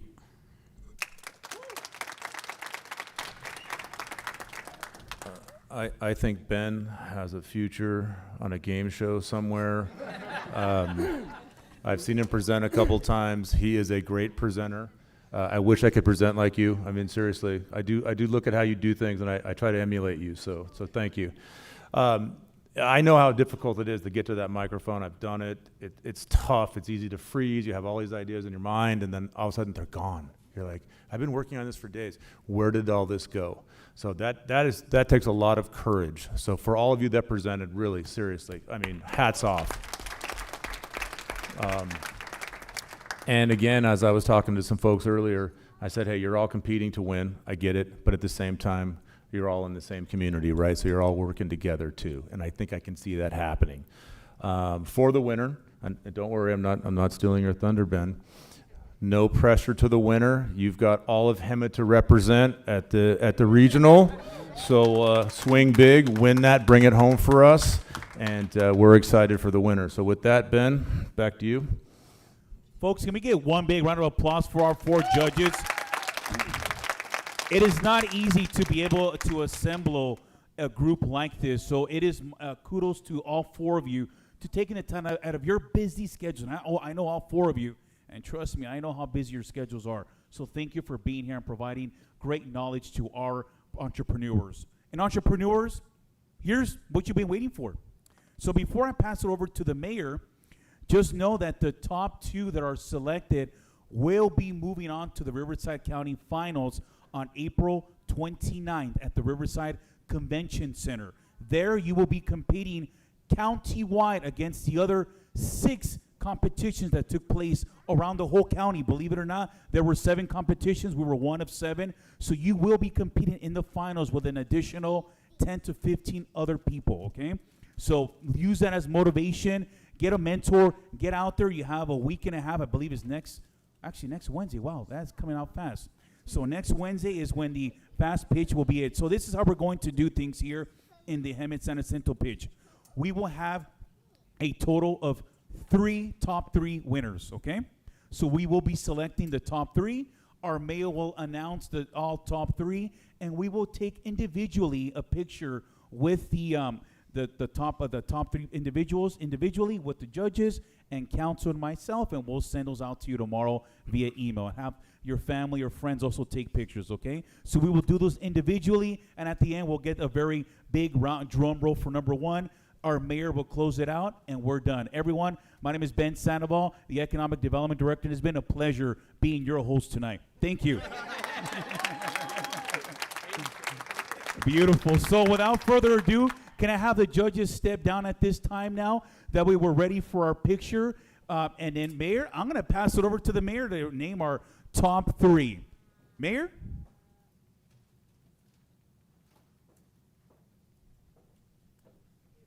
Okay, we will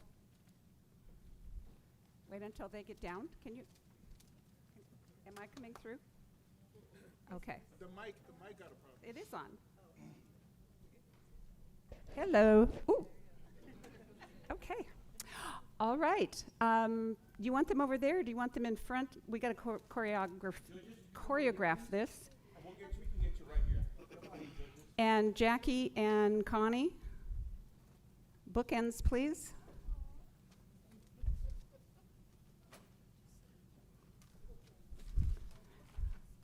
Bookends, and then Ben and I will be the other bookends. Okay. Starting with 3rd place, Got Info Incorporated, Magdalena Zepeda Lesueur.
Okay. Second place, Superior AI Solutions, Ben Henderson.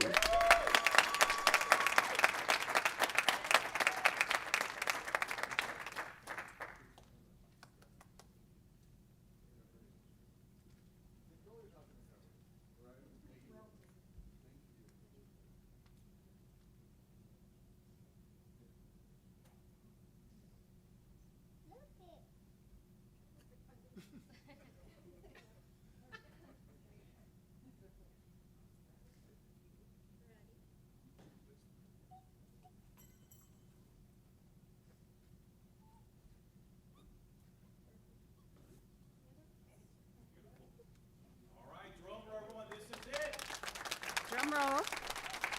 Drum roll. The winner, Sheet XAI, David D'Souza.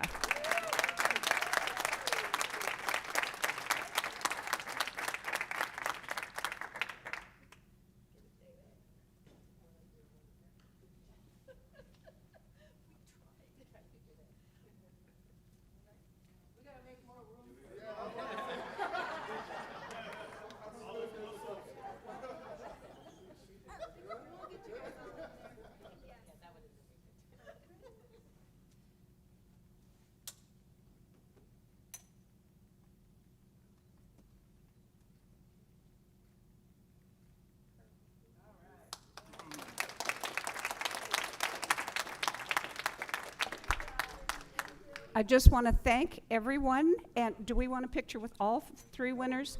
Okay, all three winners, please come up here again. Yes, that's what, and we can do that too. So if you want a picture, come on up front. I just want to say before that, thank you to everyone who came out. We will look forward to next year. You may be back again next year. New ideas, new entrepreneurship. We appreciate you so much. And as it is, Hemet, your horizon is here. Remember that.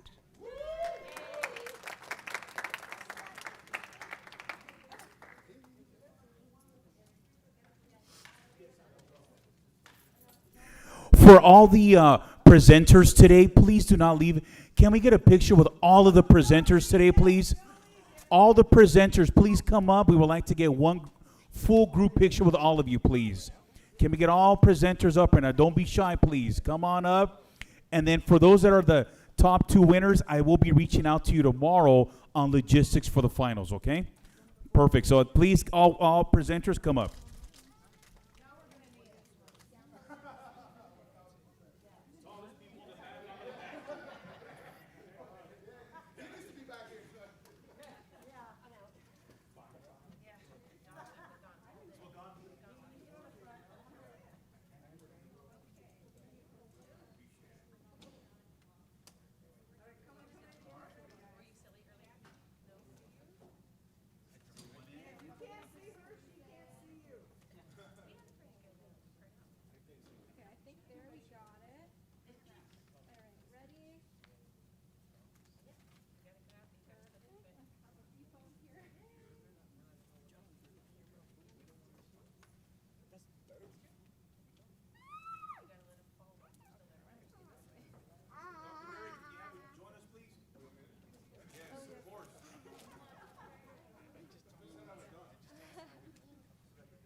Moving further back. I have to do this way. Perfect. Thank you guys.